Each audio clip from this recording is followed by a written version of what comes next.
Reverse of Pakistan, उसमें आपका SL हो है, ये जो बड़े बड़े रिवर्स हैं, इंडस, झेलम, चेनाब, रावी, सतलज, ये मेन रिवर्स हैं जो नॉर्थ से साउथ की तरफ बह रहे हैं। उसके अलावा है काबुल, हब, दश्त। ठीक है, काबुल रिवर, अब काबुल के नाम से ही पता चल रहा है कि वो ऐसे एरिया से बह रहा होगा जहां से अफगानिस्तान का कनेक्शन है, बिकॉज काबुल अफगानिस्तान में मौजूद है। ठीक है, हब जो है वो साउथ की तरफ है, और दश्त इस तरफ मौजूद है। ठीक है, तो इनको, इनकी जो लोकेशंस है ना, वो हम वेस्ट टू ईस्ट याद करते हैं। वेस्ट में सबसे पहले इंडस, फिर है झेलम, फिर है चेनाब, रावी, सतलज। इसकी कोई शॉर्ट फॉर्म अगर बनानी हो तो इंडस जैसे 4 रिवर स्ट्रीम्स। ठीक है, स्ट्रीम कहता है ना एक बहाव को, तो इंडस जैसे 4 रिवर स्ट्रीम्स है, जो भी है, इंडस जैसे लाइक झेलम, चेनाब, रावी, सतलज।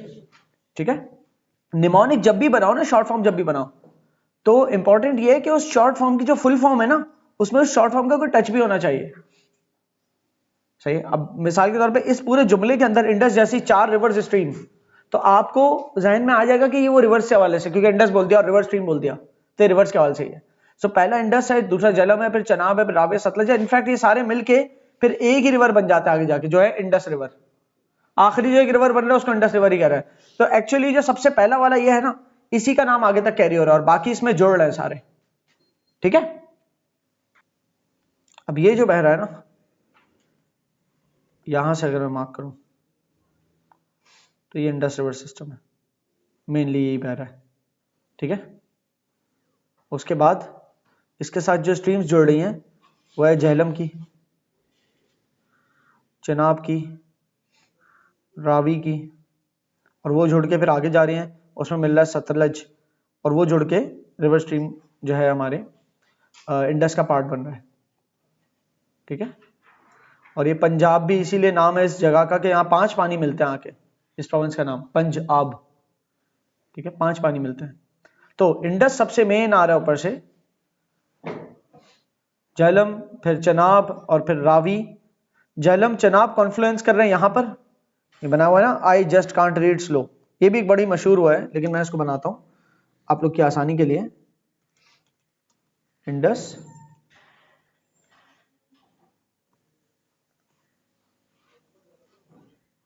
जैसे 4 रिवर स्ट्रीम्स। ठीक है, इंडस जैसी 4 रिवर स्ट्रीम्स, तो इंडस खुद एक हो गया, उसके अलावा 4 और हो गई, तो 5 हो गए ना। Pakistan river system mainly originates from snow covered Himalayan and Karakoram ranges. ज्यादातर पाकिस्तान का जो रिवर है वो कहां से जनरेट हो रहा है? हिमालयन और कराकोरम रेंजेस से, जो पाकिस्तान में भी पार्ट है जिसका, या हिंदुस्तान में भी है।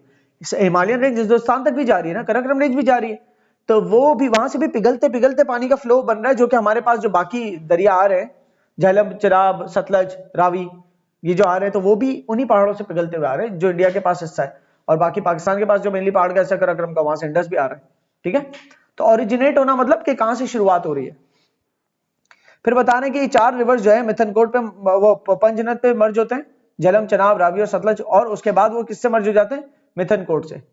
और आप जहां रिवर्स मिलते हैं, 2 अलग अलग रिवर स्ट्रीम जाके मिलती है, उसको क्या कहते हैं? उस चीज को कॉन्फ्लुएंस। ठीक है, उनका मीटिंग पॉइंट।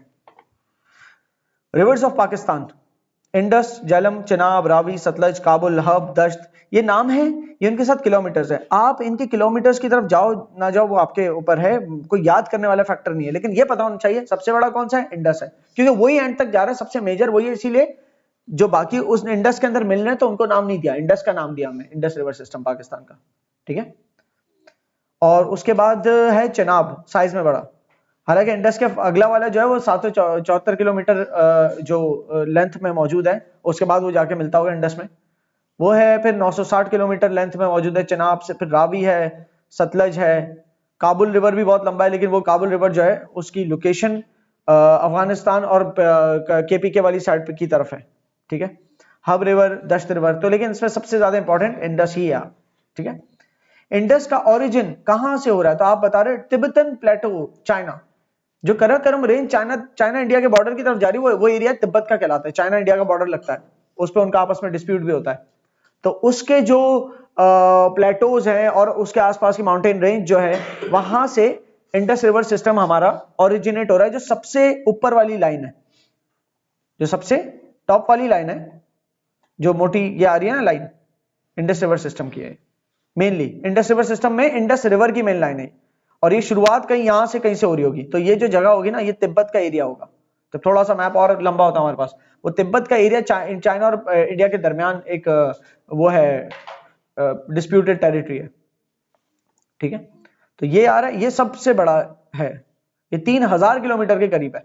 जब हमें ये पता है ना इंडस रिवर 3000 किलोमीटर के करीब है, तो इतना तो याद रखें कि पाकिस्तान टॉप से डाउन तक 3000 से कम ही होगा, क्योंकि देख लो इंडस रिवर कितना घूम घाम के आ रहा है।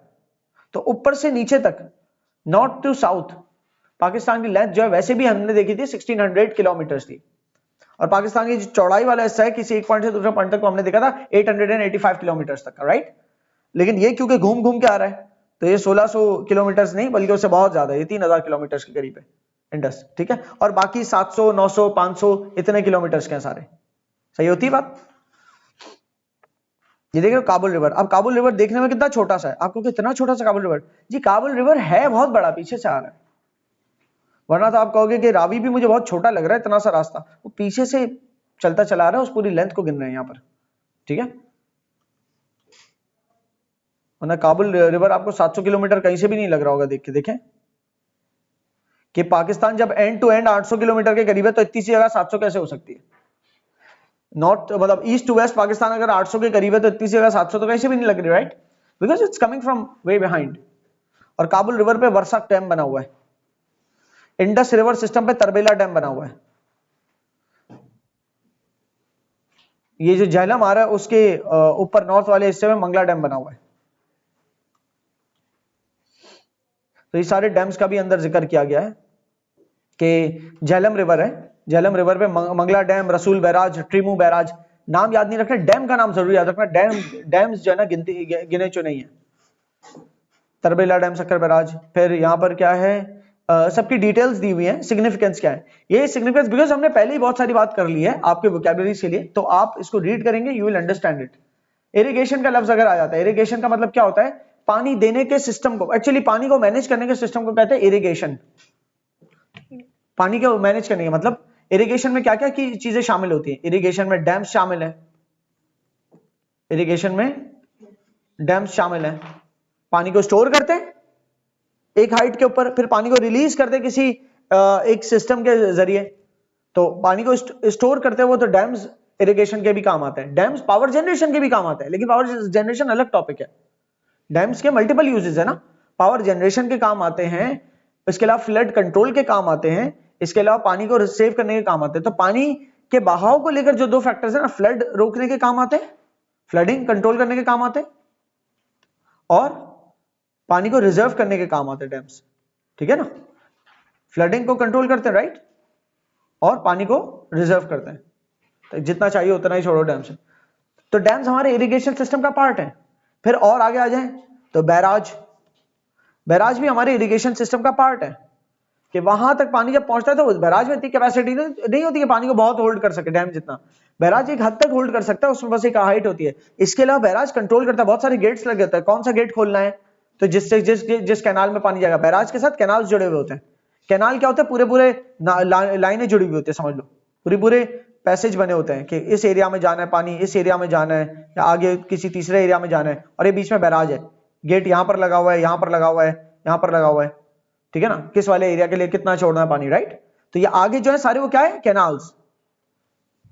ये कैनाल्स जो है पेरिनियल कैनाल्स कह लो, कैनाल्स कह लो, ये फर्दर फिर जमीनों में मजीद और छोटे कैनाल्स बनते हैं इन्हीं कैनाल्स में से निकल के, और वो पूरी जमीनों तक डिस्ट्रीब्यूट होते हैं। और पाकिस्तान को इसकी इंतहाई नीड है। Why? Because Pakistan is not a country where it rains throughout the year. थोड़ी थोड़ी करके पूरे साल बारिश नहीं होती, साल का एक दो सीजन, एक मेन सीजन है मूनसून का, जिसमें पाकिस्तान में बारिश होती है। जो मोस्ट ऑफ आवर रेन जो है ना, वो मूनसून के सीजन में ही जमा होती है। और जमा होने से मतलब क्या है, फिर डैम्स, ऐसे मुल्क जहां पर थ्रू आउट द ईयर बारिश नहीं होती है, तो उसको तो डैम्स चाहिए चाहिए ना रिजर्व करने के लिए, कि जब पानी आता है रिजर्व कर ले। सही है। और इसके अलावा सर्दियों में बारिश होती है। 2-3 और वजूहत से बारिश होती है, क्लाइमेट के चैप्टर में देख लेंगे, लेकिन मेनली पाकिस्तान में मानसून वाली। तो पाकिस्तान जो है इरिगेशन के ऊपर बहुत डिपेंड करती है। इरिगेशन में आगे डैम्स, बैराजेस और कैनाल्स का पूरा सिस्टम। फिर इरिगेशन करने के और भी तरीके होते हैं पानी को कंट्रोल करने का, पानी को मैनेज करने के लिए, कि जमीन के अंदर का पानी है तो बोरिंग करके निकाला जाता है, मतलब वेल्स, कुएं वगैरह खोद के कुएं बनाए जाते हैं, फिर उसमें से जितना दर्द जाओ तो जिस जगह पर पानी होता है वहां पर मिसाल तौर पे 80-90 फुट गहराई पे गए पानी निकला है। पंजाब में ऐसा है, कराची के अंदर इस तरह का नहीं है, कराची में बहुत ज्यादा खोदना पड़ता है, फिर जाके पानी 150-200 फुट खोदते हैं तो पानी आता है। और कराची में रहते हुए अगर और साउथ पे चले जाए समंदर के आसपास तो पानी खारा वाला आता है कुओं में, क्योंकि समंदर पास लगता है ना, तो उसके नमक का इफेक्ट और बाहर। तो irrigation is a different topic, वो हमारा वाटर रिसोर्सेज के एरिया के अंदर कवर्ड है। ये जो आपका खाली रिवर्स के बारे में बाद में भी आपकी इंफॉर्मेशन आएगी। तो रिवर्स के हवाले से की नुकात आप नोटिस कर लीजिएगा, ठीक है। एक ये बात नोटिस कर लीजिएगा, हब और दश्त जो है वो रिवर्स जो है वो बलूचिस्तान में है ओरिजिनेट। दश्त तो बलूचिस्तान में पूरे का पूरा है, हब जो है ओरिजिनेट होता है बलूचिस्तान से, और कहीं ना कहीं कराची तक भी उसकी लाइन मिल जाती है आगे, ठीक है। फिर आ गया डेजर्ट्स ऑफ पाकिस्तान। पाकिस्तान के डेजर्ट्स हमने ऑलरेडी डिस्कस कर लिए हैं, खारान डेजर्ट, थर डेजर्ट, चोलिस्तान डेजर्ट और थल डेजर्ट, सही। तो डेजर्ट की जो डेजर्ट के किसी डेजर्ट से आई हुई कोई चीज है ना, अगर कोई लकड़ी है डेजर्ट से किसी आई हुई कटी हुई, कोई जानवर, कोई लाइव स्टॉक जो डेजर्ट से आया हुआ, तो यू नो कि ये डेजर्ट का पला हुआ जानवर है, तो ये बहुत ज्यादा पानी है, कम पानी में भी पल जाता है। लेकिन अगर प्लेन्स ऑफ पंजाब से आया हुआ कोई जानवर है, लाइव स्टॉक है, आप उसको पालने की, तो आपको पता होना चाहिए वो बड़े पानी वाली जमीन, बड़ी तर जमीनों के पास रहा है, तो उनके वो बड़े खालिश पानी में, तो वो पानी ज्यादा भी पिएंगे, राइट। अच्छा जी, ये 4 डेजर्ट्स हैं, इनके हवाले से आप पूरे तौर पे रीड कर सकते हैं। ये सारी बातें हो गई, ज्यादातर गुफ्तगू पीछे हो गई, सारी मैं पिक्चर्स आगे बढ़ा रहा हूँ। ये एक डेजर्ट है, ये डेजर्ट के अंदर एक छोटा सा जो है ना तालाब बना हुआ है, पॉन्ड बना हुआ है, इसको मैं वेल भी नहीं कह सकता, कुआं भी नहीं है, बल्कि नहीं, ये शायद कुआं ही है। ये देख लो उठी हुई जगह सीमेंटेड बनाई हुई है, तो ये कुआं है। इसके ऊपर जो है ना एक लेवर लगा होता है, उसको मतलब उसको पुल करते हैं तो उससे पानी निकलता है, उसको पंप करने से पानी निकलता है, ठीक है। पूरी पंपिंग रॉड लगी होती है पूरी। तो कहीं कहीं, और ये भी इतना आसान, अक्सर तो कुएं भी खुश्क हो जाते हैं ना, कि जमीन तक जा तो रहा है, पंप करने पानी नहीं निकल रहा क्योंकि जमीन में पानी खत्म। मिसाल तौर पर अगर ये कुआं बना हुआ है लेट्स सपोज 120-130 फुट नीचे जमीन की गहराई पे, और पानी 120 फुट से भी अब नीचे चला गया, तो इस कुएं से नहीं आएगा पानी, ठीक है। और अक्सर ये वाले कुएं हैंड पंप्स होते हैं ये, और हैंड पंप्स की जगह इसकी जगह मशीनें भी लगाई जाती हैं। और मशीनें कौन सी लगाते हैं, उसको पावर कहां से मिलेगी, तो इन जगहों पे कोशिश करते हैं कि सोलर पावर्ड मशीनें लगाई जाए। इस चीज को जो डेजर्ट एरियाज के अंदर रहते हुए एक ऑर्गेनाइजेशन है जो काम कर रही है, जिसका नाम है बूंद ए शम्स। शम्स मतलब सूरज, बूंद मतलब पानी, पानी से रिलेटेड है।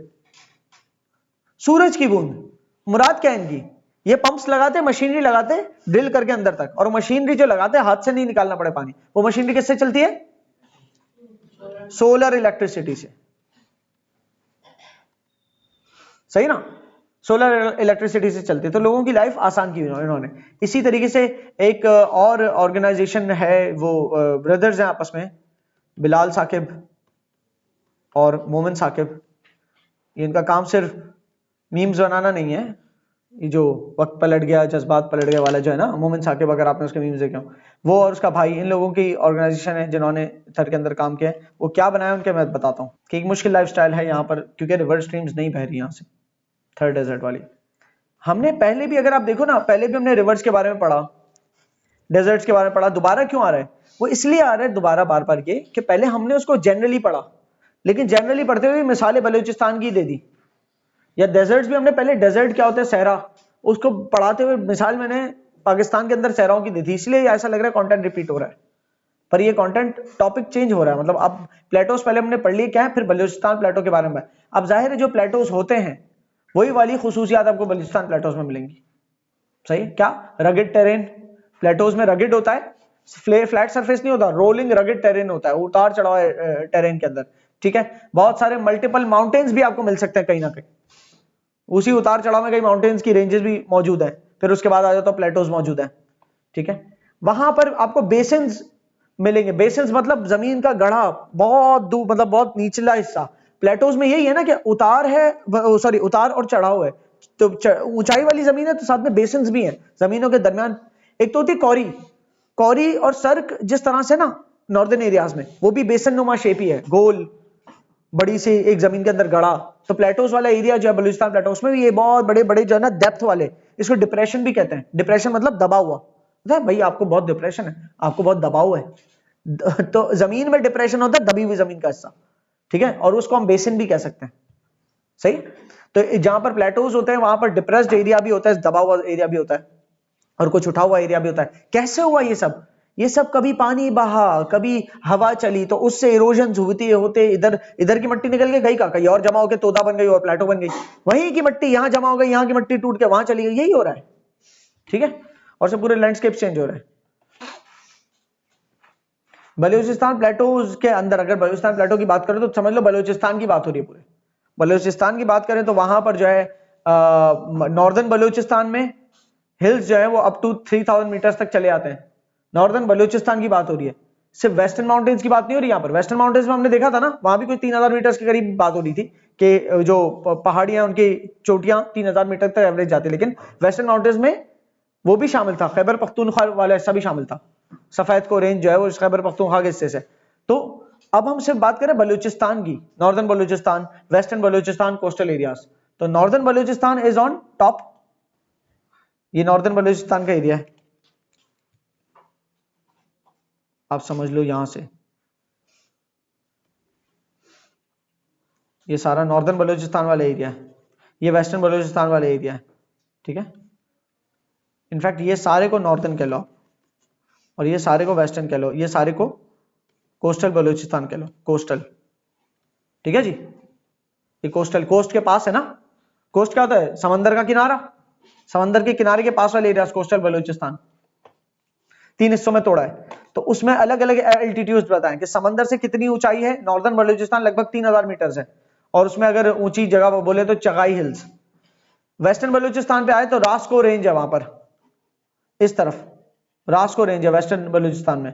और कोस्टल एरियाज के अंदर आए तो वहां पर माउंटेन रेंजेस तो आपको नहीं मिलेंगे एज सच, शायद यहां पर मिल जाए, यहां पर आपको शायद मिल जाए करथर रेंज, सुलेमान रेंज, लेकिन यहाँ कोस्टल एरियाज में आपको माउंटेन रेंजेस तो एज सच नहीं मिलेंगी। वहां पर प्लेन एरियाज मिलेंगे, सीधे सीधे मिलेंगे, या थोड़ी जमीन उतार चढ़ाव हो सकती है। तो यहाँ पर है लसबेला प्लेन्स, जो कोस्ट की तरफ है वो क्या है? लसबेला प्लेन्स यहाँ पर कहीं मौजूद है बीच में।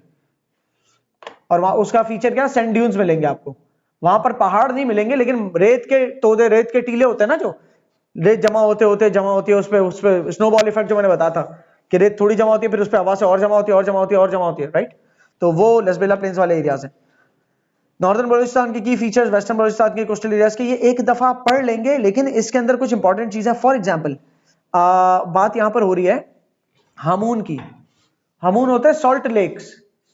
सॉल्ट लेक्स क्या होते हैं कि छोटे छोटे पॉन्ड्स बन जाते हैं, रिवर्स जो होते थे पहले, रिवर बहे फिर खुश्क हो गए तो छोटे छोटे पॉन्ड्स रह गए, और वो पॉन्ड्स हामून कहलाते हैं। हामून मतलब सॉल्ट लेक, मतलब वो जब एवापोरेट हो जाएगा, खत्म हो जाएगा, तो सिर्फ क्या रह जाना है? सॉल्ट, सही है। और जब सॉल्ट रह जाते थे फिर हम उसको क्या कहते हैं? अब वो जब सॉल्ट लेक था एक जमाने में और वो भी एवापोरेट हो गया, तो अब सिर्फ सॉल्ट ही सॉल्ट रह गया, जिसे हम कहते हैं सॉल्ट पैन या सॉल्ट फ्लैट।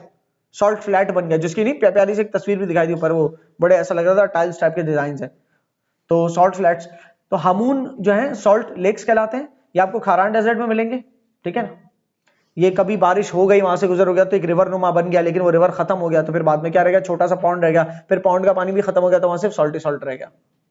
क्लाइमेट, आपके जो बलूचिस्तान के नॉर्थ वाला हिस्सा है वहां पर क्लाइमेट जो है बहुत खुश्क, तो वहां भी है खुश्क क्लाइमेट, तो है ही क्लाइमेट, एरिड तो है ही, साथ में कोल्ड भी है, खुश्क सर्दी, खुश्क ठंड। कराची में होती है ना इसे खुश्क सर्दी, समथिंग लाइक दैट। खुश्की तो है ही, साथ में कोल्ड भी है। नीचे जैसे आ जाए तो खुश्की है, साथ में क्लाइमेट हॉट भी है। ऊपर गर्मियों में हॉट होगा, जो कोयटा वाली इन जगहों पे गर्मियों में हॉट होगा, लेकिन जब सर्दियां आती है तो वहां पर बहुत कोल्ड भी होता है। फिर कोयटा में बहुत ज्यादा ठंड होती है सर्दियों में। सही, लोअर एरियाज पे आ जाए अगर हम, तो वो तो खुश्की और गर्मी, ज्यादातर यहाँ पर गर्मी मिलेगी। मतलब ऐसा है कि if you go there you can see the, मतलब आपको हवा में ना ऐसा लगेगा कि कुछ ना, ऐसा लग रहा है हीट नजर आ रही है, इतनी गर्मी। आप कहोगे हीट दिख रही है, एक्चुअली हीट नहीं दिख रही होती, वो होता ही है कि जमीन जो है ना छलक रही होती है, सूरज की किरणें जमीन पे पड़ती है तो जमीन जो सैंडी है ना, सैंड को अगर बारीक से देखो तो वो थोड़ा क्रिस्टल टाइप होता है, तो उस सैंड के क्रिस्टल की वजह से जमीन पे सूरज की किरणें छलक रही होती है, वो छलकने की वजह से बीच में एक जो है ना ऐसा आपको मतलब वेवी सा हवा के अंदर एक वो नजर आएगा, पैटर्न नजर आएगा कि जैसे हम धुएं के ऊपर थोड़ा सा देखें ना तो ऐसा लगता है कि कुछ हिल रहा है वहां में, आर पार अगर धुएं के देखें तो समथिंग लाइक दैट, वो इतनी हीट है वहां पर। और वहां पर फिर जो है ना क्या कहते हैं भंवर भी होते हैं, मट्टी के भंवर चल रहे होते हैं गोल गोल करके, ट्विस्टर्स, मट्टी के ट्विस्टर्स घूम रहे होते हैं बलूचिस्तान टाइप की जमीनों पे। इंपॉर्टेंस क्या बलूचिस्तान प्लेटोस की, बहुत मिनरल रिसोर्सेज, मिनरल रिच है बलूचिस्तान, मिनरल रिच है, तो फिर मसला क्या, निकाले कैसे? हमारे पास वो एक्सपर्टीज नहीं है, हमारे पास पैसा नहीं है जिससे वो निकाला जा सके। तो एक चीज वैल्यूएबल ही नहीं आपके लिए बनती जब तक उसको वैल्यू निकालने की पोजीशन तक नहीं लेके आते। और क्यों नहीं लेके आ पाते? उसमें बहुत एक्सपेंडिचर चाहिए, बहुत पैसा चाहिए, तो नहीं होता। तो फिर गवर्नमेंट क्या करती है? गवर्नमेंट करती है पार्टनरशिप्स दूसरे ममालिक के साथ, कि उनकी कंपनीज आके इन्वेस्ट करें, यहाँ पर पूरा सेटअप लगाएं और माइन करें, और गवर्नमेंट को उनका शेयर दें और अपना बाकी माल ले जाएं। फिर बलूचिस्तान प्लेटो के बिल्कुल साउथ पे गवादर पोर्ट, गवादर पोर्ट किसके रिलेशन में बेहतर है? चाइना पाकिस्तान के, सही ना। और वो जो पूरा चाइना पाकिस्तान के दरमियान एक मुआहिदा है जिसको कहते हैं चाइना पाकिस्तान इकोनॉमिक कॉरिडोर, ठीक है। और बाकी फिशिंग होती है यहाँ पर। फ्रूट्स कैसे प्रोड्यूस हो रहे हैं बलूचिस्तान में? नॉर्दर्न बलूचिस्तान में फ्रूट्स बहुत प्रोड्यूस होते हैं, कोयटा, जियारत, इन जगहों पे, ठीक है। और फिशिंग कहाँ? समंदरी मछली बहुत सारी पकड़ सकते हो। बलूचिस्तान में हल्के फुल्के दरिया हो सकते हैं, वहां पर मिनिमल कुछ फिशिंग हो सकती होगी, लेकिन असल जो फिशिंग है वो कहां पर है? इतनी बड़ी मकरान कोस्ट है, तो वहां से फिशिंग ही फिशिंग है आपकी। बलूचिस्तान के लोग और उनकी सेटल मतलब किस तरह से रिहाइश है उनकी, हैंडीक्राफ्ट से काम कर रहे हैं, फिशिंग कर रहे हैं, मिनरल रिसोर्सेज की जो प्लांट्स लगे तो वहां पर उनको जॉब्स मिली हुई है, ठीक है। तो इस तरह से चल रहा है हिसाब किताब इनका।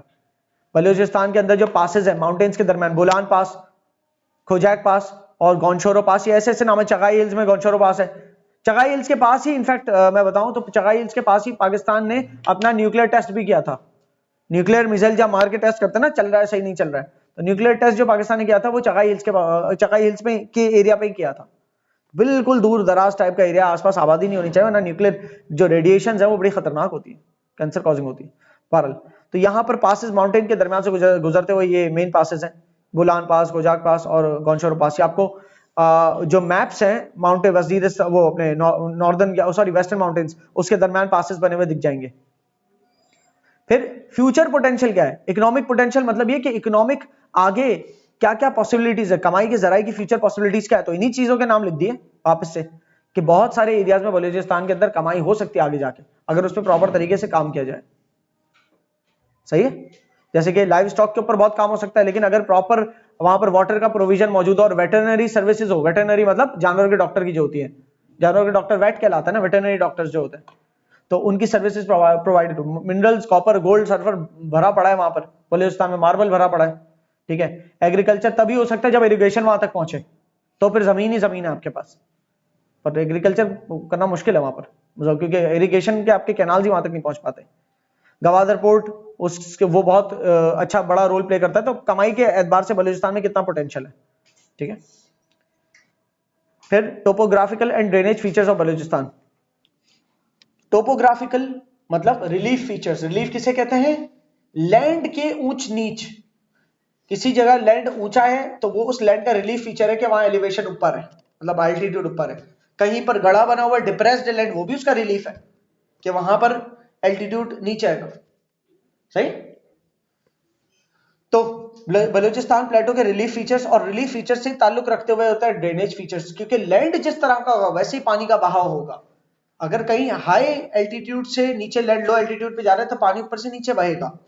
फिर कहीं पर एक बेसिन बना हुआ है तो पानी वहां कलेक्ट हो जाएगा, शायद एक झील की शक्ल इख्तियार कर लेगा।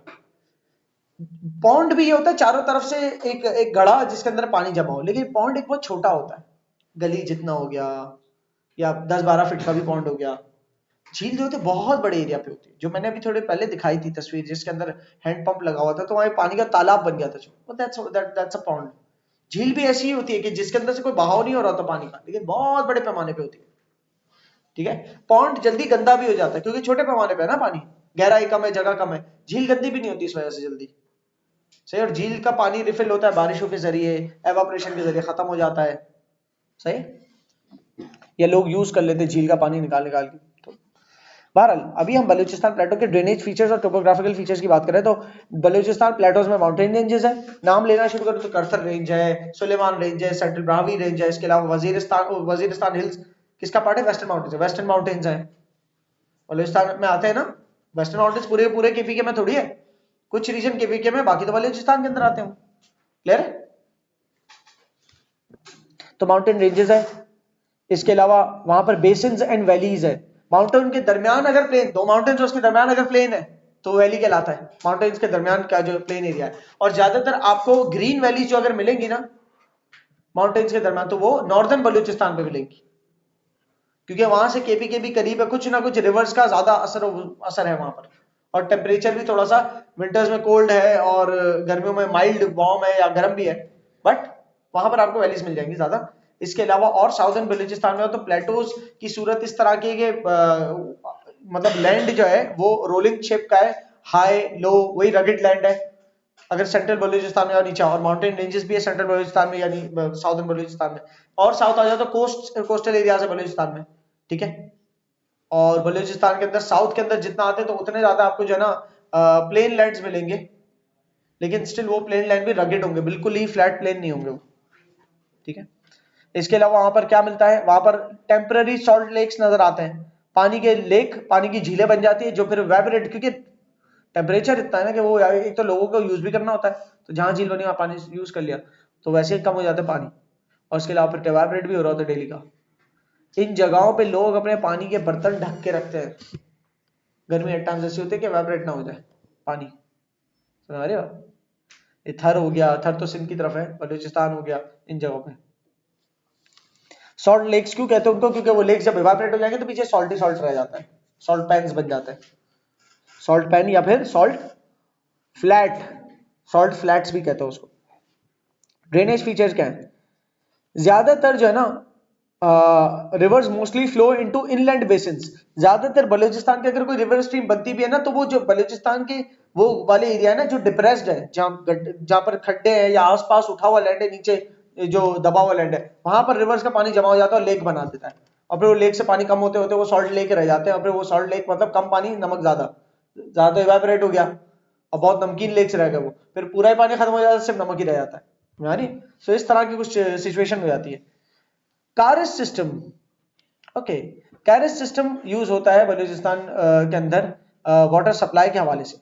कारिस system is a way of irrigation, ठीक है। उसके अंदर आप क्या करते हैं कि कारिस सिस्टम को समझने के लिए समझो कि माउंटेन्स का जो बर्फ जमी हुई है पानी के तौर पर ऊपर से बहती है, इसके अलावा कुछ पानी जमीन के अंदर भी एब्जॉर्ब होता है।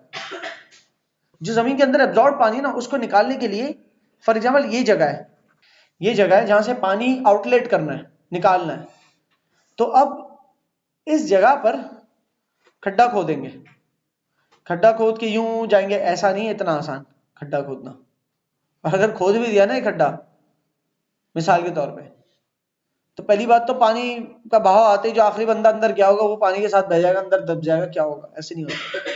ये खड्डे इस तरह से खोदे जाते हैं कि यहां जमीन से ऊपर से खड्डा किया और इसके इस तरफ खोदा और इस तरफ खोदा, फिर दूसरी तरफ गए, इस तरफ खड्डा किया, इस तरफ खोदा, इस तरफ खोदा, फिर तीसरी तरफ गए। ये जो ऊपर से खड्डे बन रहे हैं ना इन्हें कहते हैं शाफ्ट। क्या कहलाती है? शाफ्ट्स बनाना बहुत जरूरी होता है। एक तो ये शाफ्ट बनाने की वजह से आप पहाड़ों में बहुत अंदर तक, पहाड़ के अंदर तक खड्डे खोद सकते हैं। बीच में खड्डा किया, फिर अंदर जाके सीधा हाथ पे और उल्टे हाथ से मट्टी निकाल ली, ऊपर ले गए, फिर कुछ एरिया बाद जाके खड्डा किया, उल्टे हाथ और सीधा हाथ से निकाली, तो उल्टे हाथ से पहले से मिली हुई थी, खुदी हुई थी थोड़ी मट्टी, थोड़ी इस तरफ से खोदी तो मिल गई मट्टी, मतलब मट्टी खुद गई पूरी। आप समझ रहे हो? फॉर एग्जाम्पल ये पहाड़ है, इसके अंदर से अगर मैंने यहां पर खड्डा किया, ठीक है, ये खड्डा किया, इसके नीचे गया, फिर इस तरफ से थोड़ा सा पानी खड्डा करके मट्टी निकाली बाहर, और इस तरफ से खड्डा करके मट्टी निकाली बाहर, सारी मट्टी बाहर निकाल ली तगारों में भर भर के, जिस भी तरीके से एल शेप में यहां से खोदा और वहां से खोदा, ठीक है। फिर दूसरा शाफ्ट यहां बनाया, खोदा, नीचे तक गए, उसके बाद सीधा हाथ पे खोदते गए जब तक यहां नहीं पहुंच गए, निकालते चले गए। अब ये पूरी यहां तक सुरंग बन गई और यहां खोद खोद के पहुंचे, ठीक है। तो तीसरा शाफ्ट यहाँ बनाया, इसी तरीके से यहाँ से मिट्टी निकाल के और यहाँ से मजीद, और यहाँ से अब पानी का बहाव होते होते आ गया। जैसे पानी का बहाव आना शुरू हुआ, थोड़ा बहुत बहाव आ गया तो बाकी पानी खुद ही खड्डा कर देगा, आपने बाहर आ जाना है। अब पानी बह जा रहा है। कल को कभी मिनट, और यहाँ पर कैप लगा दिया, डब्बे वो मैन होल्स है एक तरह से बंद कर दिए, ढक्कन कैप्स लगा दिए। कल को कभी मेंटेनेंस के लिए कि पानी का फ्लो कम हो गया तो इसको खोला, अंदर गए, देखा भाई कहां से मसला आ रहा है। ठीक है। हमारे सेवेज सिस्टम के अंदर भी, घरों के अंदर आप देखोगे गलियों में शाफ्ट्स बने होते हैं कि अगर पूरी रोड के बीच में से एक लाइन गुजर रही है तो लाइन के ऊपर यहाँ पर एक ओपनिंग दी हुई है, कुछ आगे जाके यहाँ पर एक ओपनिंग दी हुई है। तो अगर गटरों का सिस्टम में बहाव फंसता है या कुछ होता है तो हम जो भी आते हैं उसकी सफाई के लिए क्लीनर्स आते हैं, तो वही शाफ्ट्स खोल के जो गटर के ढक्कन हटा के जाके देखते कि कोई जो है ना ऐसा तो नहीं है कोई सॉलिड वेस्ट फंस गया, कोई थैलियां फंस गए तो उसको क्लियर आउट करते हैं। Right, that's how it happens. So ये शाफ्ट्स इस काम आते हैं। एक तो अच्छा, गलियों में तो शाफ्ट इसलिए काम आते हैं कि उसको खोल के क्लियर करने के लिए, क्योंकि इतनी बड़ी लाइन है बीच में से कोई कैसे कोई जानवर थोड़ी अंदर घुस जाएंगे, तो इधर इधर उधर क्लियर करने के लिए। पहाड़ों में तो शाफ्ट पहले तो इसलिए भी काम आते हैं कि पहले तुम शाफ्ट बना के सीधे और उल्टा दोनों तरफ से मट्टी खोद के निकालते हैं ना। पहाड़ों में ऐसे ड्रिल की तरह सीधे थोड़ी घुस सकते हो। अगर ऐसे कर सकते होते तो बलूचिस्तान में कैनाल का पानी ले ही आते ना इरिगेशन सिस्टम के जरिए, कि पहाड़ के बीच में सुराख करते करते करते करते दूसरा एंड से निकल जाओ और वहां से पानी चला गया। तो बलूचिस्तान में के पहाड़ों पे शाफ्ट बना बना के ऐसे क्यों नहीं करते, पानी गुजारते खड्डा करके? वो हो नहीं सकता, इतने 3-3 हजार मीटर की शाफ्टें नहीं बनती हैं। सही है, 3,000 मीटर बहुत होता है, 2,000 मीटर बहुत होता है, इतने बड़े बड़े खड्डे नहीं हो सकते। एनीवेज, तो कारिज जो सिस्टम है आपका, इसमें यह है कि पहाड़ के अंदर का या जमीन के अंदर का पानी, अगर पहाड़ का फ्लो इस तरह से बन रहा है ना और जमीन के अंदर जमा हो रहा है पानी, तो उसको कैसे बनाया कि पूरी वहां से कनेक्टिंग लाइन बना दी। लेकिन लाइन कैसे बनाई? ऊपर से खड्डे कर करके इधर उधर से खोद खोद के। क्लियर होती है? तो अब क्या हुआ, अब ये हुआ कि हाईलाइटर से अगर समझाया जाए तो ये पानी का फ्लो जो है वो यहाँ आके फिर जमीन को आपने आगे तक कैनाल बना लिया, कहां तक, फिर उस कैनाल के और कैनाल बना लिए। ठीक है ना? वो तो जितना पानी का तेज फ्लो है उतना जगहों पे बांट सकते हो आप। क्लियर है? ये होता है कैरिज। तो बलूचिस्तान में आपको कैरिज सिस्टम पानी के इरिगेशन के हवाले से मिल सकता है कि नॉर्दर्न बलूचिस्तान के जो पहाड़ है वहां पर अगर जमी हुई बर्फ है या उसके अंदर आपको लगता है कि पहाड़ों की फुट हिल्स पे निचले जो पहाड़ है उनमें जमीन के अंदर कहीं पानी है, तो आप खड्डे कर करके शॉर्ट्स बनाते हैं और से उस पानी तक पहुंचते हैं और उस पानी का नीचे से पूरा कैनाल बना के कहीं जमीन तक दे सकते हैं। क्लियर है? वो भी लेकिन एक हद तक ही होता है, रिवर वाटर का टक्कर नहीं है। फिर दूसरा सिस्टम और क्या हो सकता है? इसके अलावा और भी तरीके हैं। बलूचिस्तान के अगर अंदर जाएं तो डेजर्ट एरिया जो बलूचिस्तान के, वहां पर ऐसा हो सकता है कि बोरिंग की जाए जमीन में बोरिंग करके पानी निकालते हैं, तो इसे हम क्या कहते हैं? कुएं का पानी होता है वो। कुएं को इंग्लिश में क्या कहते हैं? Well water. ठीक है। तो ट्यूब वेल्स होती हैं, ट्यूब वेल्स में क्या होता है? एक खड्डा बनाते हैं, उसमें पूरा एक पाइप डालते हैं। ठीक है, लेकिन लेट्स सपोज ये है पाइप। ठीक है, तो खड्डा बनाया, उसके अंदर पूरा पाइप अंदर डाल दिया, खैर है, ये ट्यूब है पूरी, और ऊपर हैंड पंप लगा दिया। ठीक है, और हैंड पंप को से पंप कर, या तो हैंड पंप मैनुअल होगा, मतलब हैंड पंप होगा, या फिर मोटर लगी होगी जो पानी को नीचे से जो है ना खींचती है, सबमर्सिबल मशीन होंगी किसी किस्म की। बहरहाल, तो वेल्स के जरिए भी पानी आप वो कर सकते हो। मतलब ये ड्रेनेज फीचर्स में एक मिसाल दी कैरिज सिस्टम की। वो बताने का मकसद ये कि यहाँ पर कोई प्रॉपर रिवर नहीं फ्लो हो रहा, तो कोई बैराज और ये आप इतनी तादाद में नहीं इसमें एक्सपेक्ट कर सकते। छोटे मोटे रिवर्स में बन गए तो बन गए, नॉर्दर्न एरियाज वाला या पंजाब के प्लेन्स वाला हिसाब किताब नहीं है। वाटर स्कार्सिटी इसका एक फीचर है। इसका ड्रेनेज फीचर क्या है? बहाव का फीचर क्या है? बहाव का फीचर ये है, पानी ही कम है। इसके बहाव की खुसूसियात में से एक खुसूसियत यह है कि पानी कम है तो बहाव कम है। ये समरी लिखी है बलूचिस्तान की। When you read these summaries, देखो बेटा इस समरी को पढ़ने से आपको ओवरऑल कलेक्ट हो जाएगी ये है इंग्लिश जो पकड़ने वाले। आगे मैंने कुछ ऐसे टाइप के भी आंसर्स लिखे, ये मैं नहीं पढ़ के बता रहा, आगे ऐसे टाइप का एक आंसर है वो पढ़ के बताऊंगा कि अगर पूरा ऐसे लिख देना हो, कभी कहीं पे आर्टिकल लिख देना, तो वो किस तरह की लैंग्वेज अडॉप्ट करके पूरी बात कैसे जोड़ते हैं आप एक ऐसे के अंदर, एक मजमून के अंदर। फिर बलूचिस्तान प्लेटोज जैसे ही और है, पोटवार प्लेटो और सॉल्ट रेंज। पोटवार प्लेटो सॉल्ट रेंज एक साथ ही एरिया में पड़ते हैं, इसलिए पोटवार प्लेटो सॉल्ट रेंज नाम एक साथ दे दिया। इसकी अगर लोकेशन बताऊं, इसी में रहते हुए बता देता हूं, पोटवार प्लेटो और सॉल्ट रेंज को अगर आपने ढूंढना है तो इस जगह पर ढूंढना, जहलम और इंडस रिवर के दरमियान। ये इंडस रिवर की स्ट्रीम आ रही है और ये जहलम है, इसके दरमियान होगी। I think I should use brown colour to highlight it. ठीक है ना? यहां पर आपको मिलेगी पोटवार प्लेटो और सॉल्ट रेंज। ये प्लेटो उठी हुई जमीन, मतलब रिवर इसके यहां से गुजर रहा है या वहां से गुजर रहा है, और रिवर इरोड करता चला गया तो बीच में उठी हुई जमीन है, बीच में उठी हुई जमीन है, या इस जमीन के बीच में से भी रिवर हो सकता है कोई कटा हो, तो जमीन को बीच में से कोई काटा हो, तो रिवर जब एक उठी हुई जमीन को बीच में से काटता है ना, तो बीच में से रिवर गुजर जाता है, रिवर की एक छोटा चश्मा बीच में से भी बह जाता है, और वो क्या बना लेता है, गॉर्ज, गॉर्ज या रेवीन बोल दो, घाटी कहते हैं ना जिसे, तो उठे हुए दो हिस्सों के बीच में से पानी गुजर रहा है, तो ऐसे गॉर्ज भी बना सकता है। तो अगर इसके अंदर दरमियान से अगर पानी गुजरा भी होगा, जैसे ये देख रहे हो यहां पर ये सोहन के नाम से गुजर रहा है, तो ये बना लेगा यहां से एक घाटी बना लेगा, ठीक है, वो घाटी क्या होगी, दो उठी हुई जमीन के बीच में से पानी गुजर रहा है। और मेनली ये जो उठी हुई जमीन वाला हिस्सा है दैट इज एरिड, एरिड या सेमी एरिड होगा उसका, वो क्या है, क्लाइमेट क्या है, सेमी एरिड, खुश्क नुमा, वहां पर आपको बहुत सारे मिनरल्स मिल जाएंगे, सही। तो एक खुश्क जैसी जगह है तो वहां अल्लाह ने क्या फायदा दिया कि मिनरल्स वगैरह रख दिए। एक अगर प्लेन एरिया है जहां पर पानी की अवेलेबिलिटी हो, वहां पर आपको एग्रीकल्चर का वो मिल गया, एक अपॉर्चुनिटी मिल जाती है, क्लियर है। तो यहां पर आपको सॉल्ट, केवड़ा सॉल्ट माइन भी इसी तरफ है, सॉल्ट रेंज जब भी तो लिखा है, पोर्टवार प्लेटो एंड सॉल्ट रेंज। इसके अलावा आपके जिप्सम, लाइमस्टोन, सोपस्टोन, अलग अलग किस्म के मिनरल्स है, अलग अलग चीजों में इस्तेमाल होता है। इनफैक्ट ऑयल एंड गैस भी फाउंड हुआ है यहाँ पर, ठीक है ना, तो ऑयल एंड गैस भी यहां से निकलता है। इनकी एल्टीट्यूड क्या है, 300 से 600 मीटर, पहाड़ थोड़ी है ये कोई हजारों मीटर तक जाए कहानी, 300 से 600 मीटर एल्टीट्यूड है प्लेटोस का, ठीक है। और यहां पर मिनरल्स बहुत है, और कौन से वाले मिनरल्स है ज्यादातर, नॉन मेटालिक, मेटालिक में होता है ना कॉपर, आयरन, गोल्ड, वो मेटल वाले मिनरल्स है, यहां पर नॉन मेटालिक मिनरल है, जैसे कि gypsum, rock salt. Rock salt क्या होता है, पिंक कलर का आपने पत्थर देखा होगा, पिंक सॉल्ट वाला जो, वो रॉक सॉल्ट होता है। लाइमस्टोन, लाइमस्टोन वही सीमेंट बनाने में काम आता है। कोयला, ऑयल एंड, मतलब कोयला भी मिलेगा यहाँ पर, ऑयल भी मिलेगा, ऑयल एंड गैस भी है यहाँ पर। तो पोर्टवार प्लेटो की लोकेशन कहां पर है, साउथ ऑफ इस्लामाबाद, इस्लामाबाद से साउथ पे। तो इस्लामाबाद जहां पर अगर मौजूद है ना, तो उससे साउथ पे है, तो इसको थोड़ी सी लोकेशन को मैं और इस तरफ डाउन कर देता हूं ताकि और थोड़ी सी नियर आ जाए इस तरफ, ठीक है ना, साउथ ऑफ इस्लामाबाद यहां पर कर दिया। ये पोर्टवार प्लेटो की लोकेशन है। और एल्टीट्यूड बता दिया कि इसके कुछ हिल्स हैं जो 1000 मीटर से ऊपर चले जाते हैं, लेकिन एवरेज एल्टीट्यूड जो है ना 300 से 600 मीटर है, इससे ऊपर नहीं है। और स्वान रिवर बीच में से गुजर रहा है, अगर स्वान रिवर बीच में से गुजर रहा है तो देख रहे हो यहाँ पर, अगर आपको नजर आ रहा हो तो ये है स्वान रिवर, SOAN लिखो या SOHAN लिखो, सोहन लिखो, व्हाटएवर। इसका क्लाइमेट क्या है, सेमी एरिड, खुश्क के करीब, मॉडरेट रेनफॉल है, पर रेनफॉल तो क्योंकि पूरे साल में वैसे ही एक दफा मानसून वाली होती है तरीके की, तो उसको गिन लो बस आप, बाकी कुछ खास रेनफॉल का हिसाब किताब नहीं है।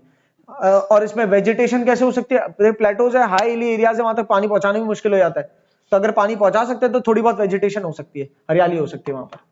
और रेनफॉल जब होती है यहाँ पर, तो रेनफॉल प्लेटो के बीच में भी कोई जगह हो जहाँ जमा हो जाए रेन वाटर या कुछ पानी पहुंचाने का, फिर भी यहाँ चांस ज्यादा है, इसलिए वेजिटेशन फिर ज्यादा बेहतर पॉसिबल है एज कंपेयर टू बलूचिस्तान प्लेटो। बलूचिस्तान के अंदर पानी पहुंचाने का प्रोसेस बहुत मुश्किल है, ठीक है। तो एज कंपेयर टू अगर आप बलूचिस्तान प्लेटोस बात करोगे, ये सारे बलूचिस्तान प्लेटो है ना, इसके कंपैरिजन में बात करोगे तो फिर भी ये जो झेलम और झेलम अंडस के दरम्यान वाला जो हिस्सा है ना, वहां पर फिर भी आपको कोई रिवर आसपास गुजरते हुए दिख रहा है जो बीच में से घाटियां भी बनाते हुए निकल रहा होगा, ठीक है। तो यहाँ से यहाँ फिर भी पानी है, तो वेजिटेशन हो सकते कुछ हद तक। इसके शेप, इसका टोपोग्राफी, मतलब जमीन किस तरह की है, प्लेटोज हैं तो कुछ धारीले प्लेटोज हो सकते हैं, जैसे धारीले माउंटेन्स होते हैं, ज्यादातर प्लेटो फ्लैट होता है लेकिन कुछ धारीले भी हो सकते हैं। स्लोपी रीजन होगा क्योंकि प्लेटोज हैं, तो प्लेटोज के नीचे वाली जमीन तक पहुंचने के लिए स्लोप होगा, ठीक है। जमीन में डिप्रेशन होंगे, जो उठी हुई जगह है उसके अलावा जो निचली जगह वो डिप्रेस्ड है। अगर पानी बीच में से गुजर रहा है दो उठी हुई जगहों में, तो आपको रेविन्स नजर आएंगी। रेविन मतलब वही गॉर्ज और रेविन जिसकी तस्वीर आपने देखी होगी कि कैनियन वाली तस्वीर से पिछली वाली तस्वीर थी, अगर आपने नोट्स फॉलो किया तो उसमें दो तरफ जो है ना उठी हुए प्लेटोज और बीच में पानी गुजर रहा है, तो वो रेविन, वो गॉर्ज भी कहलाती है, रेविन और गॉर्ज हो, तो गॉर्ज टाइप के एरियाज बने हुए हैं जहां से वाटर रन हो रही हो, ठीक है। यहां पर लिखा है, जुमले को पढ़ना, deep ravines formed by running water in less resistant rock. इस जुमले कभी कभी मैं थोड़ी बहुत इंग्लिश भी सिखा देता हूं कि वहां पर क्या होता है, डीप रेविन्स बनते हैं formed by running water. Deep ravines का मतलब ये है कि गहरी घाटियां बन जाती हैं, आसपास की उठी हुई जमीन, बीच में से पानी गुजर रहा है और पानी खुश्क हो गया तो सिर्फ घाटी रह जाती है, अब वो चलने का रास्ता रह जाता है। लेकिन पानी जब गर्मियों का मौसम आता है तो पानी गुजरने के चांस ज्यादा हो जाते हैं, पानी गुजर होता है। तो डीप रेविन्स बन जाती है, formed by running water. Running water मतलब जो नॉर्दर्न माउंटेन से इधर उधर से पानी आ रहा है, तो प्लेटोज के ऊपर तो नहीं आ रहा है, लेकिन बीच में से प्लेटोज के अगर कोई कमजोर जगह थी ना, प्लेटो के बीच में अगर कोई कमजोर जगह थी, जिसको कहेंगे लेस रेजिस्टेंट, रेजिस्ट करने वाली चीज क्या होती है जो आपको रोकती है। एक घड़ी है जो वाटर रेजिस्टेंट है, तो उस घड़ी की पैकिंग ऐसी है कि उसमें वाटर जा नहीं पाएगा इजीली, वाटर प्रूफ में तो जाएगा ही नहीं, वाटर रेजिस्टेंट है तो उसमें बहुत इजीली पानी नहीं जा सकता, रेजिस्ट करेगी वो घड़ी की पैकेजिंग उसको, जो जिस तरह बनी है। इसी तरीके से एक पहाड़ है, पहाड़ पूरे तौर पे पानी का गुजर को रेजिस्ट कर रहा होगा, लेकिन पानी भी तो फुल अपनी जोर जो है ना आते लहरों के थपेड़े लग रहे होंगे, तो उस पहाड़ के उस प्लेटो के दरमियान कोई ना कोई कमजोर एरिया होगा जो कम रेजिस्टेंट होगा, जितना ज्यादा जिद्दी नहीं होगा, कम रेजिस्ट कर पा, मतलब इतनी ज्यादा रेजिस्टेंस नहीं होगी। तो अब तो पानी का फ्लो वक्तन फवक्तन टकरा टकरा के उसको इरोड करते करते बीच में से पूरी घाटी निकाल लेगा। ठीक है जी। तो जिस जगह पर थोड़ा सा पूरे माउंटेन वो पूरा प्लेटो फॉर्म हुआ है, जो उसमें से जो भी कमजोर एरिया मौजूद है, तो उस कमजोर एरिया में से पानी टकरा टकरा के एक पॉइंट पे एक दिन आएगा, निकल ही आएगा। सही है। तो इस तरह से घाटी बनती है। And if I just show you by this, तो यहां पर ये पूरा लेट्स सपोज प्लेटो टाइप का एरिया है, उठा हुआ जमीन से, ऊपर से वाटर फ्लो हो रहा है, ऊपर से वाटर फ्लो टकरा गया, यहां से यहां निकल गया, टकराया यहां से यहां निकल गया। ठीक है, टकराते टकराते कहीं ना कहीं कोई कमजोर जगह होगी, पता चला ये कमजोर जगह है, तो अगली दफा जो पानी आया तो वो थोड़ा सा यहां से आया, यहां से टकरा के जाने लगा। ठीक है, करते करते करते आहिस्ते आहिस्ते आहिस्ते करके एक दिन पानी ने अपना रास्ता यहां से बना ही लिया कि यहां पहले ये क्या बन गई, गॉर्ज या रेविन, RAVINE, रेविन। ठीक है जी। अब ये एक उठा हुआ लैंड रह गया, ये उठा हुआ लैंड रह गया, बीच में से पूरा रास्ता बन गया पानी का जाने का। ये जगह क्यों कट गई, क्योंकि पहाड़ की जो मजबूती थी उससे ज्यादा जब पानी का मजबूत प्रेशर आ रहा था, जब तो वो जीतने लग गया पानी का प्रेशर, टकरा टकरा के एक दिन। सही। और अब प्रेशर डिस्ट्रीब्यूट हो गया है, तो अब कहीं और खड्डा नहीं होगा, लेकिन अब दोबारा कभी पीछे से ज्यादा प्रेशर आ जाता है, तो फिर अगली कोई जगह ढूंढेगा पानी काटने की, ऐसे करते करते करते वो उसको काट देगा। ठीक है, इस तरह से गॉर्जेस बनती है। तो आपको गॉर्जेस नजर आएंगी प्लेटोस के दरमियान में से। यहां पर मिनरल वेल्थ, यहां पर मिनरल्स बहुत है, मिनरल्स के मामले में बड़े वेल्दी है पोर्टवार प्लेटो वाला रीजन, लेकिन कौन से, नॉन मेटालिक मिनरल्स, जो मेटालिक नहीं है। पीछे बता दिया। इंपॉर्टेंस क्या है पोर्टवार प्लेटोस की, अब देख लो भाई, इतने मिनरल्स है अगर वहां पर, तो वहां पर जाहिर है कमाई के जराए मौजूद होंगे, फिर ऑयल एंड गैस भी निकल रहा है, फिर वहां पर जो है ना सॉल्ट रेंज अलग से दी हुई है, सॉल्ट रेंज का अलग से बताया, तो खेवड़ा सॉल्ट माइन का जिक्र बाद में कर लेता हूँ। बहरहाल तो ये आप रीड करेंगे आपको समझ में आ जाएगा पूरे तौर पर, क्योंकि सारी बातें मोर और लेस सब मिलती जुलती होंगी, एक ऊपर समझ गए तो आगे समझ। सॉल्ट रेंज का भी यही है, सॉल्ट रेंज जो है वो पोर्टवार प्लेटो के साउथ पे है, पोर्टवार प्लेटो थोड़ा ऊपर है, सॉल्ट रेंज थोड़ी नीचे है। अगर पोर्टवार प्लेटो लेट्स सपोज अगर पोर्टवार प्लेटो यहाँ है, तो सॉल्ट रेंज उसके नीचे वाले हिस्से पे। ठीक है, और पोर्टवार प्लेटो और सॉल्ट रेंज दोनों ही इस्लामाबाद के साउथ पे।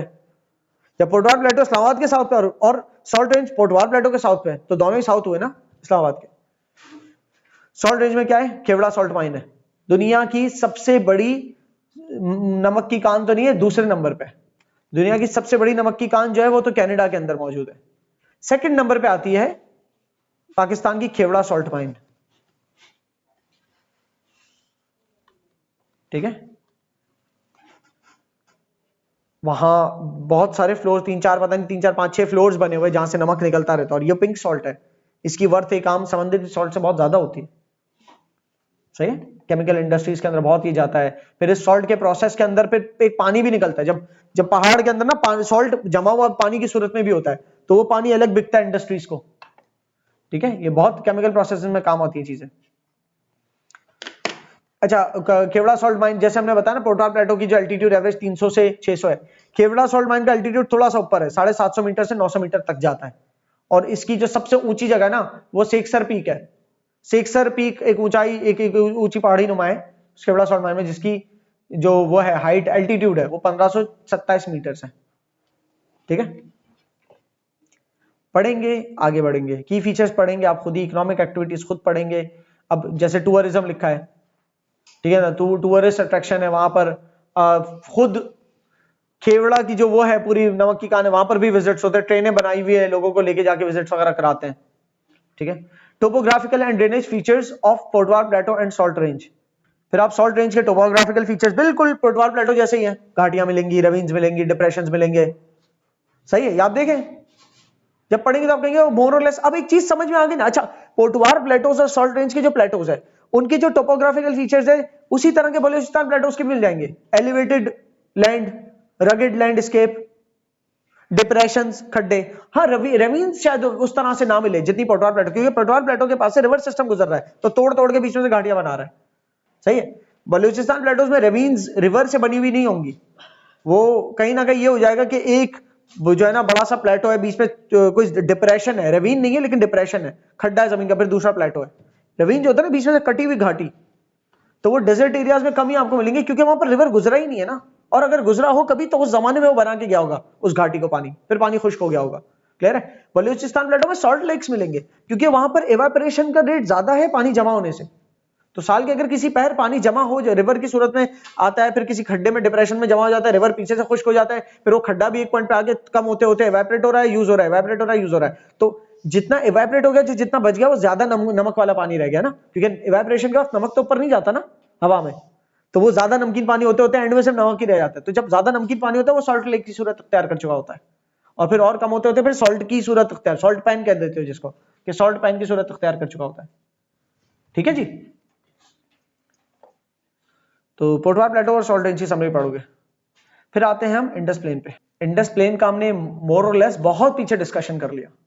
सो ये सारा इंडस प्लेन का एरिया है पूरा, इसमें से ये वाला ऊपर वाला हिस्सा है अपर इंडस प्लेन, नीचे वाला हिस्सा लोअर इंडस प्लेन, क्लियर है।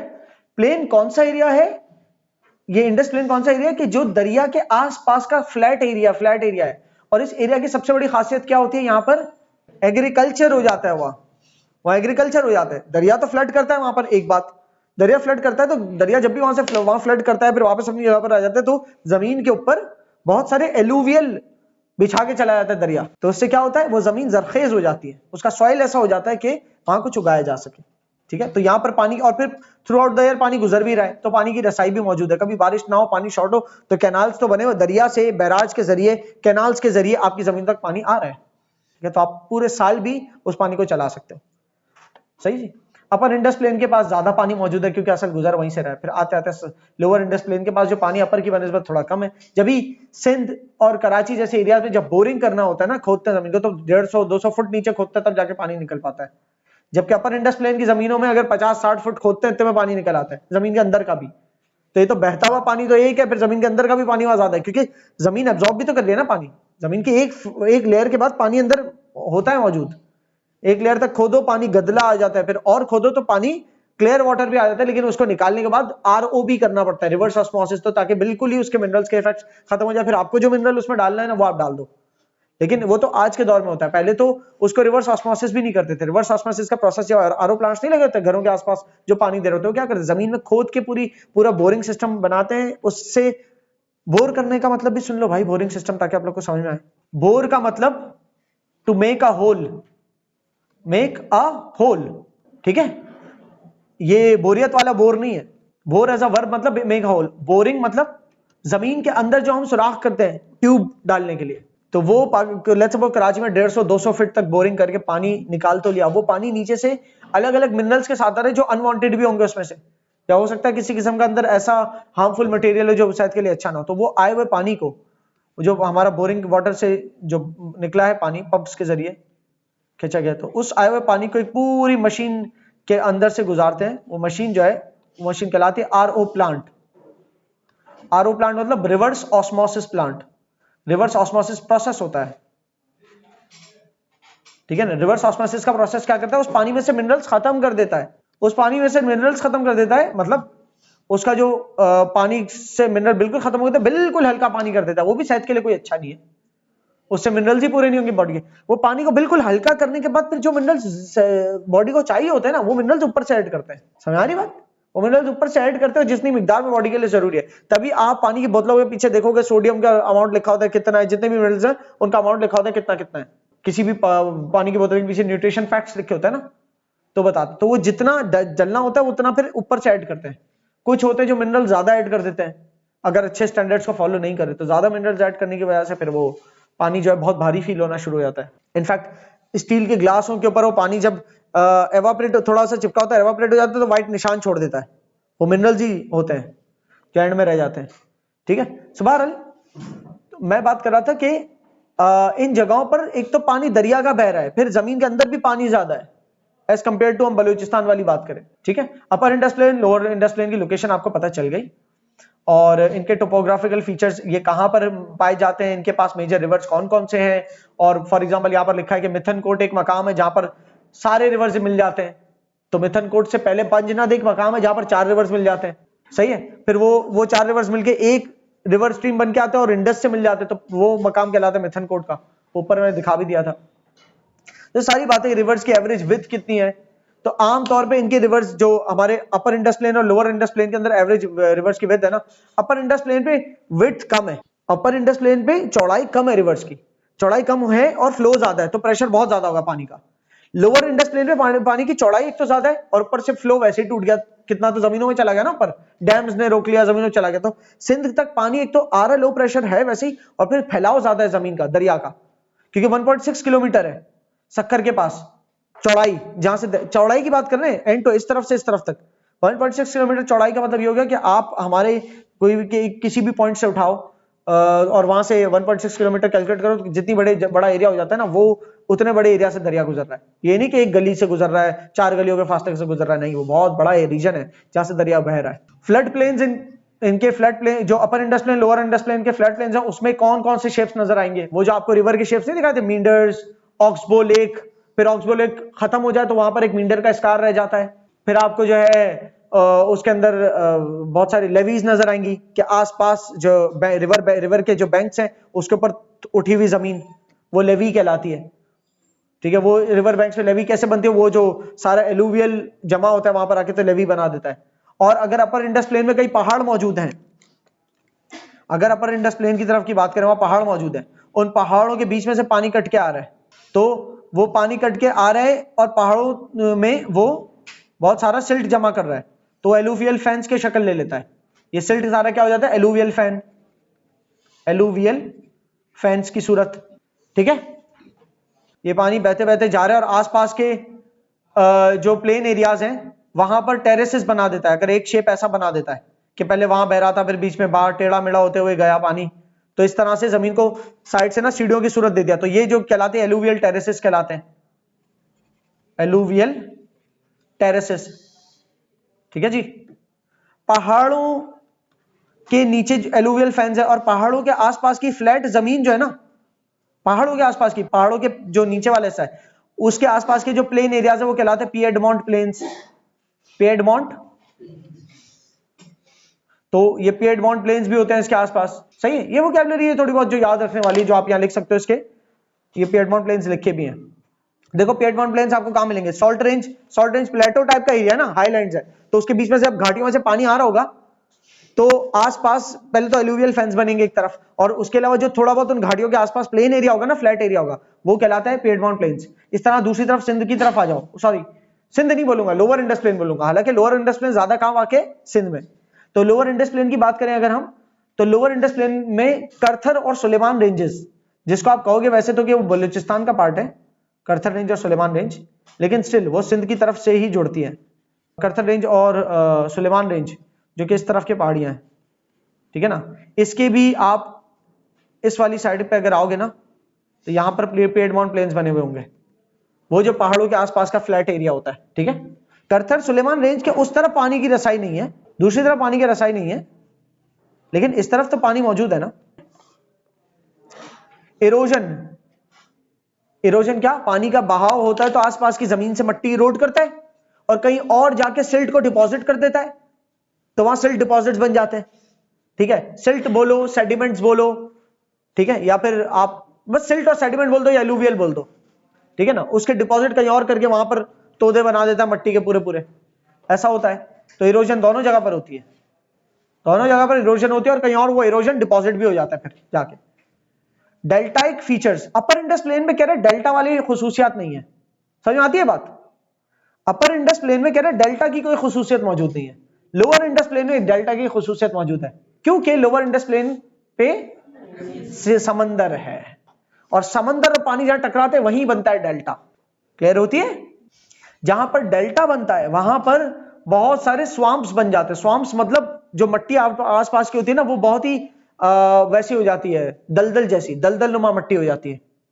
ठीक है, तो जहां पर आपको मैं स्वाम्प्स अगर दिखाने लगूं तो ये देखो, ये मट्टी देख रहे हो, ये डेल्टा के आसपास की जो मट्टी है, ये बड़ी स्वाम्पी सी मट्टी होगी, मार्श भी कह सकते हैं इसको। मतलब ये बहुत ही दलदल नुमा मट्टी होगी कि इसके अंदर अगर पैर धंसता है तो धंसता चला जाता है। क्लियर? तो दलदल नुमा मट्टी आपको यहाँ मिलेगी। यहाँ पर मैंग्रोव्स मिलेंगे। मैंग्रोव फॉरेस्ट वो फॉरेस्ट होते हैं जो डेल्टास के रीजन में उगते हैं, जिनको थोड़ा पानी, मार्श जैसी मट्टी चाहिए होती है, तो वहां जो सारे फॉरेस्ट होते हैं मैंग्रोव फॉरेस्ट होता है। फॉरेस्ट के चैप्टर में आप देखेंगे ये चीज। उसके बाद ये फ्लड प्लेन्स के ड्रेनेज फीचर्स और दरिया के कैरेक्टरिस्टिक्स के ऊपर बात कर रहा है। वही बातें ऊपर भी हुई है छोटे छोटे डब्बों में, उन्हीं बातों को पूरे पूरे जुमलों में भी कर रहा है, और पहले भी हम ये वाली बातें कर चुके हैं। But keep reading that so that you can keep getting hold of that vocabulary. या कभी ना कभी पीछे छोड़ा होगा तो इस पॉइंट पे आकर कहोगे यार ये फिर आ गया, ये फिर आ गया, लगता है मैंने पीछे क्लियर नहीं हुआ था, अब फाइनली मैं सर से जाके पूछ ही लेता हूं इसका मतलब क्या है। तो ऐसा हो सकता है lecture is not enough for you. ये डेल्टा के लिए मार्क बनाया हुआ देख रहे हो, समझ में आता है ना डेल्टा इस तरफ। ये डेल्टा रीजन को करीब से देखे तो ऐसा होता है, हर तरफ से इधर उधर से पानी निकल रहा है। ब्रेडेड चैनल्स हैं। ब्रेडेड चैनल्स क्या होता है, ऐसा लगता है जैसे बालों का जूड़ा नहीं बना हुआ था, वैसे इधर उधर से पानी गुजर रहा है 10 जगहों से। क्या लिखा है ये? दो आब्स। तो ये अपर इंडस प्लेन में आपको ज्यादा मिलेंगे, क्योंकि लोअर इंडस प्लेन में तो दो जगह से पानी नहीं गुजर रहा ना। लोअर इंडस प्लेन में तो ज्यादातर एक रिवर इंडस गुजर रहा है। अपर इंडस प्लेन में 3-3 4-4 जगह दरिया आके मिल रहे हैं। तो उन दरियाओं के दरमियान की जो जमीन है वो क्या है, दो आब कहलाती है। तो जो मशहूर दो आब हैं उनके कुछ नाम हैं यहाँ पर, छज दोआब, रचना दोआब, बारी दोआब, सिंध सागर दोआब। सिंध सागर दोआब इंडस और झेलम के दरमियान है। सिंध में नहीं है जी, नहीं, वो पंजाब वाले रीजन में है। झेलम और इंडस रिवर के दरमियान जो है वो सिंध सागर दोआब है, और झेलम और इंडस के दरमियान ही पोटवार प्लेटो और सॉल्ट रेंज भी है। तो पोटवार प्लेटो और सॉल्ट रेंज सिंध सागर दोआब का ही पार्ट होगी। समझ आ रही बात? अगर हम मैप के अंदर देखें तो ये जो मार्क रीजन किया था झेलम और इंडस के दरमियान का, ऊपर पोटवार प्लेटो और नीचे सॉल्ट रेंज थी ना, तो ये सिंध सागर दोआब का ही हिस्सा है। यहां पर तो river Indus, lower Indus plain में तो रिवर इंडस अकेला गुजर रहा है, तो दोआब कैसे मिलेंगे? तो फिर उसका सिंध सागर दोआब नाम क्यों है? पहली बात तो इस पूरे रिवर का नाम भी तो सिंधी रिवर है। Sindhu river, Indu river, Indus river, Sindhu दरिया किनारे, ये इंदु, इंडस, कहीं ना कहीं ये जो है ना हिंदूज भी की तरफ भी है। ये समझ आई? हिंदुस्तान का एक, ये तो पाकिस्तान बाद में बने, ज्योग्राफी तो हमेशा से ही है ना। बहुत सारे नाम भी आप देखोगे तो वो बहुत सारे नाम पुराने ही चलते चले आ रहे हैं।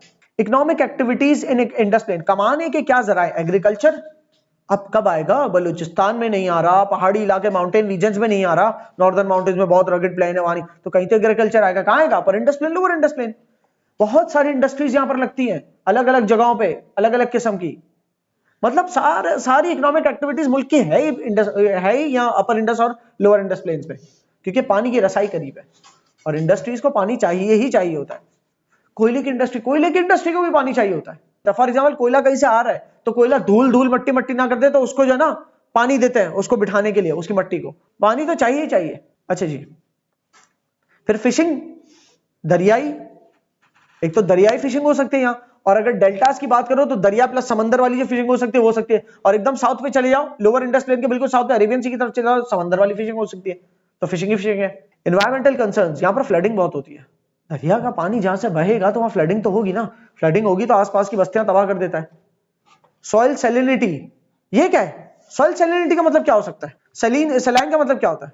सलाइन नमक। अब जब गौर कीजिएगा, यहां जमीन है, यहां जमीन है, दरिया अच्छा खासा यूं गुजर रहा था, फिर और ज्यादा गुजरने लग गया, और ज्यादा फिर फ्लो बढ़ गया, तो ये सब कुछ दरिया गुजरते गुजरते फ्लड कर गया। फ्लड करके दोबारा दरिया अपनी जगह पर तो आ गया, लेकिन जो फ्लड करके दोबारा अपनी जगह पर आ गया तो कहीं ना कहीं यहाँ पर पानी जमा हो गया होगा, लेक्स वेक्स बन गए होंगे, लेकिन कहीं ना कहीं जमीनों पे भी पानी खड़ा हो गया होगा जहां पर एग्रीकल्चर होता था। तो उसे हमने कह दिया कि वाटर लॉगिंग हो गई। क्या हो गई? वाटर लॉगिंग हो गई। और वो जो वाटर लॉग हो गई वो एवापोरेशन से अगर खत्म हुई, तो एवापोरेशन से जो वाटर लॉग हुई थी वो उड़ गई, फिर क्या रह गया नीचे? नमक। तो वाटर लॉगिंग के अगला लॉग्ड वाटर अगर एवापोरेट हो जाए, खुद आपने निकाला तो ठीक है, जमीन ने खुद क्लियर की तो ठीक है, लेकिन अगर आपने क्लियर नहीं की तो सूरज क्लियर करेगा, और सूरज जब क्लियर करेगा तो सिर्फ पानी, बिना मिनरल्स का पानी ले जाएगा, बाकी नमकियात क्या रह जाएगी, जमीन पे रह जाएगी। तो क्या हो जाएगी जमीन, सलाइन, जमीन हो जाएगी सैलिनिटी। उस हद तक नहीं होगी कि सॉल्ट लेक बन जाए, कि दरिया का पानी उस लेवल पे मतलब नहीं आपका नमक वो छोड़ देता जितना आप बलूचिस्तान प्लेटोज में हो गया, लेकिन सलाइन फिर भी जमीन हो जाएगी। सलाइन जमीन क्या होती है, सॉइल को खराब कर देती है, सॉइल पे फिर उस मट्टी को दोबारा से प्रोसेस करना पड़ता है कुछ उगाने के लिए, ऐसे नहीं उगता फिर कुछ। क्लियर हो रही बात? तो वाटर लॉगिंग सैलिनिटी, फ्लड होने के बाद फिर वाटर लॉगिंग सैलिनिटी का भी मसला आ सकता है। कितनी बड़ी बड़ी जमीन है, कितने कितने स्क्वायर किलोमीटर, कितने कितने जना उसके ऊपर होती है, कैनालों पे जमीनें होती है। पानी निकालना एक आसान प्रोसेस थोड़ी है, मशीन जो इस्तेमाल कर लें और दरिया में बहा दें, भाई बिजली लगती है, ह्यूमन एफर्ट्स लगती है, अगेन पैसा बहुत लगता है इसमें, इट्स नॉट सो इजी। फिर भी इनके पास तरीका कार होता है कि जमीन में बहुत ज्यादा पानी जमा हुआ तो बीच में एक खड्डा बनाते डीप, तो सारा पानी उस खड्डे में डीप आके उस खड्डे को कनेक्ट कर देते हैं कैनाल से, तो खुद ही गुजर जाता है। फिर भी बीच बीच में कहीं ना कहीं तो रह जाएगा ना, जो बीच बीच में कहीं ना कहीं पानी रह गया वो इवेपोरेट हो गया आपके निकालने से पहले, जमीन ने एब्जॉर्ब नहीं किया, क्योंकि जमीन पे एक हद तक एब्जॉर्ब कर सकती है। आपका वाटर टेबल 60 फुट पे था, एब्जॉर्ब करते करते 40 फुट पे आ गया, अब 40 फुट खोलोगे पानी निकल आएगा, इतने करीब आ चुका है पानी, जमीन सैचुरेट कर गई जितना पानी पी सकती थी, अब खड़ा रह गया पानी। तो वो अगर इवेपोरेट हो गया तो ऊपर सिर्फ नमक रह जाए, नमक की लेयर रह गई तो सॉइल खराब हो जाएगा। फिर एक एनवायरमेंटल कंसर्न ये कि वाटर पोल्यूशन, अब वहां पर इंडस्ट्रियल एक्टिविटी की वजह से वो वाटर पोल्यूट होती है, जो वाटर पूरे मुल्क को पानी फराम करे। पूरे मुल्क की मेजॉरिटी आबादी जो है वो पंजाब प्लस सिंध की मिला के, पूरे मुल्क की जो मेजॉरिटी, वैसे सूबों में आबादी तो पंजाब की है और फिर उसके बाद सिंध की कर लो, तो पंजाब सिंध की आबादी सबसे ज्यादा है और वो पूरे उस पानी के ऊपर डिपेंडेंट है, और वो अगर पोल्यूट हो जाए इंडस्ट्रियल एक्टिविटीज की वजह से तो खत्म। बिल्कुल वैसे जैसे केपीके का अगर हमने बताया था कि उस रीजन के अंदर जो माउंटेन स्ट्रीम्स हैं वहां पर भी वाटर पोल्यूशन हो रहा है, बिकॉज वहां पर अगर वेस्टेज को मैनेज करने का प्रॉपर तरीकाकार नहीं है, प्रॉपर सेवेज सिस्टम और ये सब नहीं होगा, तो उससे क्या होगा, वो जो भी वेस्टेज है कभी किसी ना किसी पॉइंट पे जाके वो रिवर्स जो भी उनके चश्मे पानी के बह रहे हैं उन स्ट्रीम्स में मिल जाएगा, तो गंदा आलूदा कर देगा उसको। इसी तरीके से फैक्ट्रीज वहां पर जो काम कर रही होंगी, इनकी जो वेस्टेज होगी या वेस्टेज ऑफ केमिकल वेस्ट होगा, वो सब कहाँ जा रहा होगा, उन पहाड़ियों के जो चश्मे गुजर रहे हैं उसमें जा रहा होगा। तो इसी तरह से आज अगर आप जाओगे ना नॉर्दर्न एरियाज, तो कुछ चश्मे मखसूस ऐसे होंगे जिसके ऊपर कहेंगे भाई इसका पानी मत पी लेना, ये इंडस्ट्रियल एक्टिविटी हो रही है पीछे से, तो ये वाटर जो है ना अजीब पॉइजनस सा वाटर है। सही। वाटर पोल्यूशन होता है, डिफॉरेस्टेशन। अब अगर आप लैंड को सही से मैनेज नहीं करते हो तो फ्लड इतना आता है, वो दरख्त उखाड़ देता है, नंबर 1। नंबर 2, ये आप खुद दरख्त काट रहे हो। जहां बहुत सारे दरख्त होते हैं तो फ्लड इतना नहीं बिगाड़ पाता कुछ, क्योंकि हर अगले दरख्त से लहरें टकरा रही हैं, तो हर अगला दरख्त जो है थोड़ा रेजिस्ट कर रहा है और लहरों की जान तोड़ रहा है। लेकिन दरख्त ही अगर आधे काट दो और चंद दरख्त रह जाए तो फिर वो लहरें, उनके फोर्स ज्यादा हो जाएगी और उनसे लड़ने वाले दरख्त कम रह जाएंगे, तो वो भी उड़ जाएंगे। ठीक है जी। तो डिफॉरेस्टेशन वहां क्यों होती होगी, लकड़ी काट के फर्नीचर बना रहे, फर्नीचर की इंडस्ट्री लगी हुई है, स्पोर्ट्स इंडस्ट्री लगी हुई है, इसलिए सियालकोट में बल्ले बन रहे हैं तो ये फर्नीचर बन रहा है बहुत सारा। तो वो कैसे बनता है, लकड़ी से बनता है। लकड़ी कहां से आएगी, दरख्त की। दरख्त कहां से है, दरख्त कहां से है, दरख्त की लकड़ी कहां से आएगा, डिफॉरेस्टेशन से, फॉरेस्ट काट के। ठीक है, तो इससे क्या होता है, एनवायरमेंटल डैमेजेस होते हैं इन प्लेन एरियाज में। ठीक है जी। समरी इसकी भी आप लोग पढ़ लेंगे इवेंचुअली, पढ़ते पढ़ते आप लोग की इंग्लिश अच्छी हो जाएगी। Influence of topography on human activities, human activities के ऊपर टोपोग्राफी का क्या असर है। देखो टोपोग्राफी ना, सरफेस अगर बहुत ज्यादा माउंटेनियस है तो ह्यूमन एक्टिविटीज लिमिट हो जाती हैं। अगर प्लेन एरियाज हैं तो टोपोग्राफी प्लेन है, और ऊपर से उस प्लेन एरिया में भी बहुत स्मूथली स्लोपिंग डाउन है, तो रिवर भी नीचे की तरफ बहेगा उसमें। सिर्फ एक तो प्लेन एरिया, वहां पर कुछ हो सकता है, नंबर 1 कुछ प्रोड्यूस, कोई फैक्ट्री बना रहे हो तो टेढ़ा नहीं खड़ा होना पड़ा, मैं मिसाल दे रहा हूँ, मतलब सीधी सीधी तमाम चीजें, सारी प्रोडक्शन एक्टिविटीज हो सकती है, सारा एग्रीकल्चर हो सकता है बहुत सारा सीधे प्लेन्स पे, क्योंकि पानी अगर स्लोपी एरिया होगा तो पानी बह जाएगा, डालोगे पानी बह जाएगा, तो वहां तो नहीं हो सकता ना सब कुछ। सो बहुत सारी ह्यूमन एक्टिविटीज जो है वो प्लेन एरियाज पे होती है, और फिर उन प्लेन एरिया से दरिया का बहाव भी मौजूद हो, तो बस सोने पे सुहागा, जबरदस्त ड्रेन भी हो रहा है, रिवर ड्रेन भी हो रहा है वहां से। So steep slopes versus flat land and their impact on land use. Steep slopy area और फ्लैट लैंड हो और उसका इंपैक्ट क्या होता है, फिर ये कंपैरिजन कर रहा है कि स्टीपी एरिया अगर मौजूद हो जिसमें स्लोप ज्यादा होता है, स्टीप हो, वो कहां पर होता है, माउंटेनियस रीजन में या प्लेटोज जहां पर होता है, तो प्लेटोज के किनारे जो होता है स्लोपी होते हैं, तो स्लोपी एरिया का फ्लैट एरिया से अगर कंपैरिजन किया जाए तो उसका ह्यूमन एक्टिविटीज में क्या फर्क पड़ता है। So starting with this, northern mountains क्या लैंडस्केप है, स्टीप स्लोप्स होते हैं ना नॉर्दर्न माउंटेन्स में, एल्टीट्यूड ऊंचा है उनका, उनका टेरेन, उनका जमीन जो है उतार चढ़ाव वाली एकदम दांतों जैसी रगेड है। जैसे कि कौन सी रेंजेस की बात हो रही है, हिमालय, कराकोरम और हिंदुकुश रेंज, सही। तो इसके ऊपर ह्यूमन एक्टिविटीज बड़ी मुश्किल हो जाती है। वहां पर एग्रीकल्चर करना होता है तो पता कौन सा करते हैं, टेरेस, टेरेस फार्मिंग की जाती है। टेरेस फार्मिंग की मैं तस्वीर दिखाता हूं। तो ये टेरेस फार्मिंग की मिसाल है। अब आप देख रहे हैं ये होगा कोई पहाड़ी एरिया या कोई प्लेटो नुमा होगा कि जिसका स्लोप होगा, उसके स्लोप को फार्मर्स ने मेहनत करके खोद खोद के सीधा सीधा काटा, स्टेप्स बना दिए। तो इससे क्या होगा, अगर इससे वो जितना पानी देना चाह रहे हो, देख रहे हो उसकी बाउंड्री भी उठी हुई बनाई है। अगर आप गौर करें तो इसकी बाउंड्री देख रहे हो उठी हुई बनाई है, जैसे कि रिवर के किनारे पे लेवीज नहीं होती, समझ लो वैसी उठी हुई बाउंड्रीज बनाई है। लेकिन फार्मर्स ने मैन्युअली काम किया, कुदरती नहीं है ये। इससे क्या होगा, इससे ये होगा कि जब वो पानी डालेंगे यहां पर, जितनी मिकदार का पानी डाल के रहने देना चाह रहे हो उतनी मिकदार का पानी रहेगा, बह नहीं जाएगा नीचे। क्लियर हुई, सीधे सीधे स्टेप। तो लेकिन ये मुश्किल है ना फार्मिंग, कितना खोदना पड़े आपको, जबकि फ्लैट प्लेन्स के ऊपर फार्मिंग जो है वो आसान है। तो प्लेन एरिया में फार्मिंग आसान है, स्लोपी एरिया में अगर फार्मिंग करनी भी पड़ती है तो उसके लिए पूरे पूरे टेरेस बनाने पड़ते हैं, टेरेस फार्मिंग होती है, बहुत लेबर लग जाती है इस पर। लेकिन जिनकी रिहाइश इस जगह पर है, इस तरह की जगहों पर है, उनके पास कोई और चारा ही नहीं, तो वो फिर ऐसी फार्मिंग करते हैं। ये देखो अभी पानी जमा है यहाँ पर, और करो ये पानी जमा है उस तरफ, वाटर मार्क दिख रहा है ना, वो वरना बह चुका होता अगर स्लोप होता तो। सो वहां पर फ्रूट फार्मिंग बहुत होती है। अच्छा, फ्रूट्स का केस थोड़ा डिफरेंट है और क्रॉप्स का केस डिफरेंट है। क्रॉप्स तो साल में 5-6-3 महीने लगाई, फिर उसके 2-3 महीने कटाई होकर बिक जाती है, फिर दूसरी क्रॉप्स लगती है। फ्रूट्स का ऐसा नहीं है, फ्रूट का दरख्त लगा हुआ है, वो क्रॉप की तरह नहीं लगाया होगा काट दिया। क्रॉप तो गंदम की होती है, चावल की फसलें होती हैं, जो उगी काटी उसका प्रोसेस कर दिया।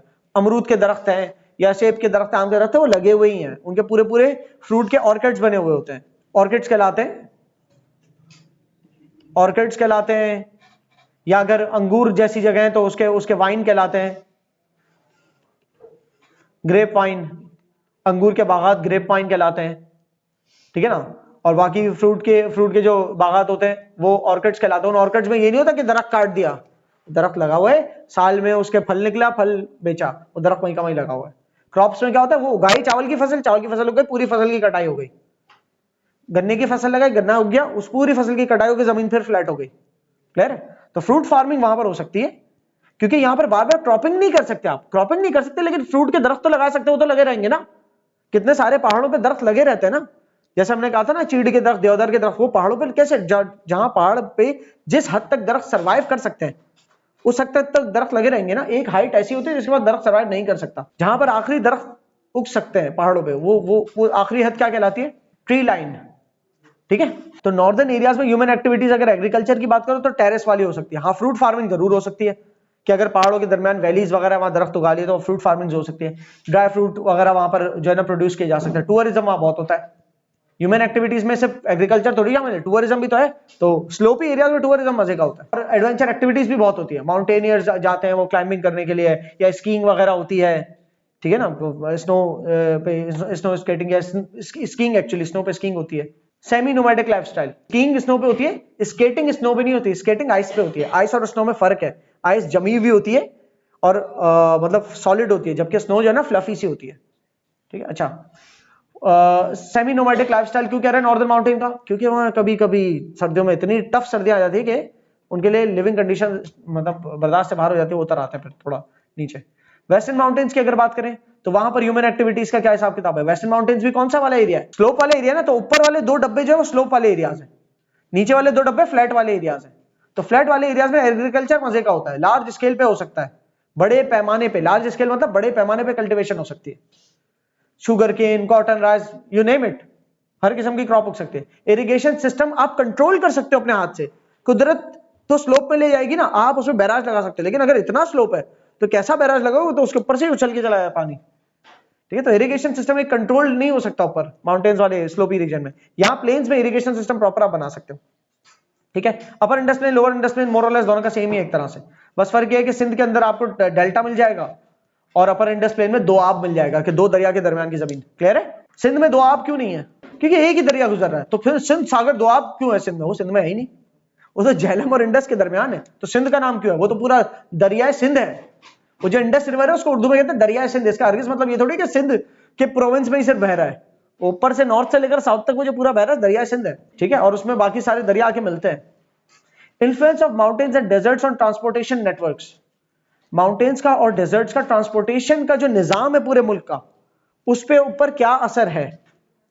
तो माउंटेन्स का ट्रांसपोर्टेशन नेटवर्क, लैंडस्केप्स हमारे माउंटेन्स वाले, डेजर्ट्स वाले, डिजर्ट्स नहीं, डेजर्ट्स। डिजर्ट मीठा होता है। माउंटेन्स वाले लैंडस्केप है, जमीन जो दिखती है वो अलग अलग अंदाज के होते हैं, तो अलग अलग लैंडस्केप है। माउंटेन्स वाले हैं, डेजर्ट्स वाले हैं और प्लेन्स वाले लैंडस्केप्स हैं। ठीक है, तो माउंटेन्स वाले में ट्रांसपोर्टेशन नेटवर्क में एयर रूट, रोड के जरिए और रेलवे के जरिए। तो अभी विद इन पाकिस्तान की बात हो रही है। विद इन पाकिस्तान ट्रांसपोर्टेशन जो मोस्टली है वो बाय रेल ट्रैक्स है और बाय रोड्स है। ठीक है, बाकी ह्यूमन ट्रांसपोर्ट तो होती है अपने एयर ट्रैवल के जरिए, सिटी टू सिटी डोमेस्टिक होती है वो। ठीक है, तो इसमें माउंटेनस अगर रीजन है तो उसमें क्योंकि रगेड टेरेन है, माउंटेनस का एक तो प्लेटोस का भी रगेड होता है, माउंटेन्स का भी रगेड होता है। माउंटेन्स का ज्यादा शार्प होता है, पॉइंटी होता है, प्लेटोस का ऊपर से थोड़ा फ्लैट होता है। प्लेटोस बहुत छोटे भी हो सकते हैं, प्लेटोस बहुत बड़ी दूर दूर तक की जमीनें भी हो सकती है सीधी सीधी, लेकिन फिर स्लोप आ जाता है। ठीक है ना, बहरहाल तो इन जगहों पर रोड्स का बनना, क्योंकि उतार चढ़ाव इतना है तो बहुत मुश्किल होता है, वरना तो क्या ही बात हो जाती, माउंटेन पासेस पे माउंटेन पासेस बनाते रहते। एक माउंटेन पास बनना भी बहुत मुश्किल है, और वो भी माउंटेन के उस जगह से बनता है जहां से माउंटेन्स के दरमियान पॉसिबिलिटी आसान हो माउंटेन पास बनाने की, जहां माउंटेन की एलिवेशन थोड़ी कम हो और बनाना आसान हो माउंटेन पास। ठीक है, सो बहरहाल अगर माउंटेनियस रीजन है तो वहां पर जो है माउंटेन, जैसे बोलान पास, खैबर पास जैसे पासेस हैं जो कि अफगानिस्तान की साइड पे जोड़ते हैं। ठीक है, इसी तरीके से कराकोरम हाईवे जो कि पूरे नॉर्दर्न माउंटेन से होकर गुजर रहा है, पंजाब पास से होते हुए चाइना में जा रहे हैं, जबकि वो नॉर्दर्न माउंटेन्स अगर साउथ की तरफ आप आके देखो तो बलूचिस्तान प्लेटो से गुजरते गुजरते गवादर तक जा रहे हैं। You understand the map, right? Map जहन में आ रहा है जब ये बात कर रहा हूं मैं? हाँ, बलूचिस्तान, लाइक वो बलूचिस्तान की गवादर तक अगर वो सी पैक खत्म हो रहा है तो स्टार्टिंग कहां से हो रहा है? कराकोरम हाईवे से। कराकोरम हाईवे जो पूरा है वो फिर एंड में जाके सी पैक का हिस्सा बन के वो खत्म होता है गवादर पे, लेकिन वो शुरुआत जो उसकी नॉर्दर्न माउंटेन्स के अंदर से, तो वो स्लोपी रीजन है, उस पे एक रोड बनाना बहुत मुश्किल है और दुनिया का ऊंचा तरीन पेव्ड रोड है वो। इसी तरीके से जो पासेस है उनको बनाने बहुत मुश्किल है। डेजर्ट्स के अंदर अगर रोड्स की बात करें तो डेजर्ट्स के अंदर तो इतना सैंडी होता है कि रोड बनाओ हट जाता है। रोड आप बनाते हो और इतनी सैंडी विंड्स है कि वो उसको इरोड कर देती है रोड को, वो रोड बनाते रहना पड़ता है डेजर्ट्स के अंदर। ठीक है, तो डेजर्ट्स वाले रीजन में तो ऐसे ऐसे रास्ते जो बलूचिस्तान प्लेटो से गुजरते हैं, हाँ तो वो इतने ऐसे टफ सरफेस पे होंगे, लेकिन उसमें भी डेजर्ट विंड्स आके उस पूरे रोड को कर देती है गंदा। लेकिन अगेन वो विंड्स से ही फिर क्लियर आउट भी हो जाता है रोड, लेकिन वो रोड जिस जगह पर है वो प्योर रेतीली, आप डेजर्ट नहीं कह सकते उसको, उसको आप प्लेटो वाला एरिया कह सकते हो। प्लेटो वाले एरिया में फिर सख्त है। डेजर्ट जो प्योर डेजर्ट होता है ना, वहां पर हाथ डालते जाओ या मट्टी हटा दो, मट्टी हटती चली जाएगी, कोई फिक्स अर्थ का पीस ही नहीं है वहां पर। सही है, कोई ठोस अर्थ का पीस नहीं, बीच बीच में रॉकी है, कई कई बड़े बड़े रॉक हो गए, लेकिन ठोस अर्थ का पीस चाहिए एक रोड को टिकने के लिए। ठोस अर्थ का पीस ही नहीं रोड को टिकने के लिए। मूविंग सैंड है तो वहां रोड बनाओगे तो मूव हो जाएगा, वो जिस चीज के ऊपर टिका है वही नीचे रेतीली है। बहुत ज्यादा खोद के अगर वो सॉलिड सरफेस ढूंढ ले अर्थ का, रेत को बहुत ज्यादा खोद के अगर सॉलिड सरफेस ढूंढोगे तो खुद सोचो, इतना खोद के रोड जितना खोदोगे आसपास रेत ही रहते वो ऊपर आ जाएगी। It's not gonna work either. तो सरफेस स्ट्रॉन्ग, टफ सरफेस चाहिए, टफ स्ट्रॉन्ग सॉलिड सरफेस चाहिए रोड को लगाने के लिए। तो रेतीले मैदान, डिजर्ट्स जो है ना रेतीले वाले, तो उन जगहों पे तो रोड्स बन ही नहीं सकते, आप सोचो। ठीक है जी। फ्लैट प्लेन्स, फ्लैट प्लेन्स के अंदर बहुत सारी जो इंडस का जो आसपास जो plains, upper Indus plain, lower Indus plain, ज्यादातर आपके रोड नेटवर्क्स यही हैं, क्योंकि वो फ्लैट एरिया, वहां पर रोड बनना भी आसान है, मशीन भी सीधी। रोड बनाने वाली इतनी हैवी मशीन है, उसको पहाड़ों पे तो चढ़ाना नामुमकिन सा हो जाता है, तो इसलिए बहुत मुश्किल हो जाता है रोड बनाना। लेकिन मशीन जो प्लेन्स पे चल सकती है इजीली, इस वजह से प्लेन एरियाज पे आपको रोड्स भी ज्यादा बनेंगे। इंफ्रास्ट्रक्चर तो रोड जहां ज्यादा बन सकता है वहां पर इंडस्ट्री भी ज्यादा लग सकती है, क्योंकि रोड आता जाता है वहां से, तो वहां से माल बन के इधर उधर हो सकता है। इससे बहुत सारे रीजन है प्लेन एरियाज पे इंडस्ट्रीज के लगने के, सिर्फ रिवर एक अलग रीजन नहीं है। इसके अलावा रोड नेटवर्क्स आपके या कोई भी किस्म का इंफ्रास्ट्रक्चर बिछाना होता है, उसके लिए मशीनरी ले जानी पड़ती है, उन पाइपों को लगाने के लिए, उन पोल्स को लगाने के लिए। वो मशीनरी एलिवेशंस पे इतना अच्छा काम नहीं करती जितना फ्लैट लैंड्स पे करती है। क्लियर? तो रोड नेटवर्क जो जितने फ्लैट एरियाज हैं उन पर बहुत ज्यादा होता है। फॉर एग्जांपल अगर हम मेजर हमारे हाईवेज की बात करें, अलग अलग नामों से, M5, M6, M9, अपना जो कराची से ऑनवर्ड जा रहा है M9 हाईवे है वो, ठीक है, वो अलग अलग कोर्स दिए हुए। इसके अलावा रोड के, रेलवे, वो अपना ट्रेन के जो पूरे पूरे नेटवर्क बिछे हुए पाकिस्तान में, और वो बिछे हुए कब से? अंग्रेजों के दौर से। पाकिस्तान का रेलवे सिस्टम की रेलवे लाइंस बहुत ही वास्टली बिछी हुई है, बट अगेन हमारा कमाल ऐसा सच नहीं है, बिकॉज ये पाकिस्तान की आजादी से पहले की है, इसको हम मेंटेन ही कर लेना सही से, वही बहुत बड़ी बात हो जाएगी। ठीक है जी। तो रोड नेटवर्क्स और रेलवे नेटवर्क्स आपको ज्यादातर फ्लैट प्लेन्स में मिलेंगे। आपने कब देखा नॉर्दर्न एरियाज में ट्रेन यूं चढ़ रही है? You did not see that. सही है, रोड्स फिर दिख जाएंगे, रेल और ट्रेन तो आप, ट्रेन की पटरियां तो बहुत ही मुश्किल है वहां बनी हो प्लेन एरियाज में, इसलिए रोड्स और हाँ क्या कहते हैं, अगर आप प्लेन एरियाज के अलावा एयर ट्रैवल की बात करो तो ठीक है, ऊंचे एरियाज में भी अगर कहीं एयरपोर्ट बन सकता है तो उन जगहों पर भी प्लेन लैंड होता है। कभी कभी बहुत बड़े एयरक्राफ्ट लैंड नहीं हो सकते, लेकिन छोटे जो है ना फोकर प्लेन्स तो लैंड हो ही सकते हैं। जैसे कि अगर आप बात करते हैं स्कर्दू की, स्कर्दू में बाय एयर बहुत सारे लोग कराची से जाते हैं, फ्लाइट लेते हैं, ठीक है, तो वहां प्रॉपर एयरपोर्ट बना हुआ है। So that travel, that transport is available, क्योंकि एक स्पेसिफिक जगह चाहिए होती है कि जो फ्लैट बना दे, रनवे मिल जाए प्रॉपर, तो इतनी जगह अगर मौजूद है तो नॉर्दर्न एरियाज तक में एयर ट्रैवल तो आपका हो ही जाता है। स्पेसिफिक रीजनल एग्जांपल्स, अब रीजन वाइज एग्जांपल्स दे रहे हैं ह्यूमन एक्टिविटीज की, ठीक है, ये तो ट्रांसपोर्टेशन के हवाले से थोड़ा सा बता दिया पॉइंट। 4.1 के अंदर जाते हुए ह्यूमन एक्टिविटीज के हवाले से बता रहे हैं कि आपकी नेचुरल टोपोग्राफी जो है, आपकी जमीन का उतार चढ़ाव से ह्यूमन एक्टिविटीज पे क्या फर्क पड़ता है। तो एक तो पहले बताया कि फ्लैट लैंड्स और स्टीप स्लोप्स पे अलग अलग किस्म की आपको ह्यूमन एक्टिविटीज मिलेंगी। फार्मिंग अलग अलग तरीके से होती है, और जो पहाड़ी वाले एरियाज है वहां पर एडवेंचर्स वगैरह ज्यादा हो सकते हैं, फ्रूट्स फार्मिंग वगैरह वहां ज्यादा होती है, जबकि प्लेन लैंड्स है वहां पर क्रॉप्स वगैरह ज्यादा लगती है। ये बात हो गई। फिर उसके बाद उसी के अंडर आए, हम देखा कि माउंटेन्स और डेजर्ट्स का ट्रांसपोर्टेशन नेटवर्क पे क्या इंपैक्ट है। तो आपने बताया डेजर्ट्स पे तो बहुत ही मुश्किल है, माउंटेन्स पे भी मुश्किल है रोड बनाना, और फ्लैट प्लेन्स पे आपको रोड्स मिल जाएंगे। उसके बाद फिर हाइट चेंज होता है, बोलते हैं कि ठीक है ह्यूमन एक्टिविटीज की बात करते हो, बताओ कि पोटवार प्लेटो और सॉल्ट रेंज जैसी जगह पर ह्यूमन एक्टिविटीज कैसी होती है, बलूचिस्तान प्लेटो जैसी जगह पर ह्यूमन एक्टिविटीज कैसी होती है। Most of it has already been discussed, so I am not discussing it again, you read it. उसके बाद इसकी समरी पढ़ेंगे, एंड उसके बाद फिर हम पहले यूनिट के आखिरी टॉपिक पे आएंगे, जो क्या है अबाउट क्लाइमेट।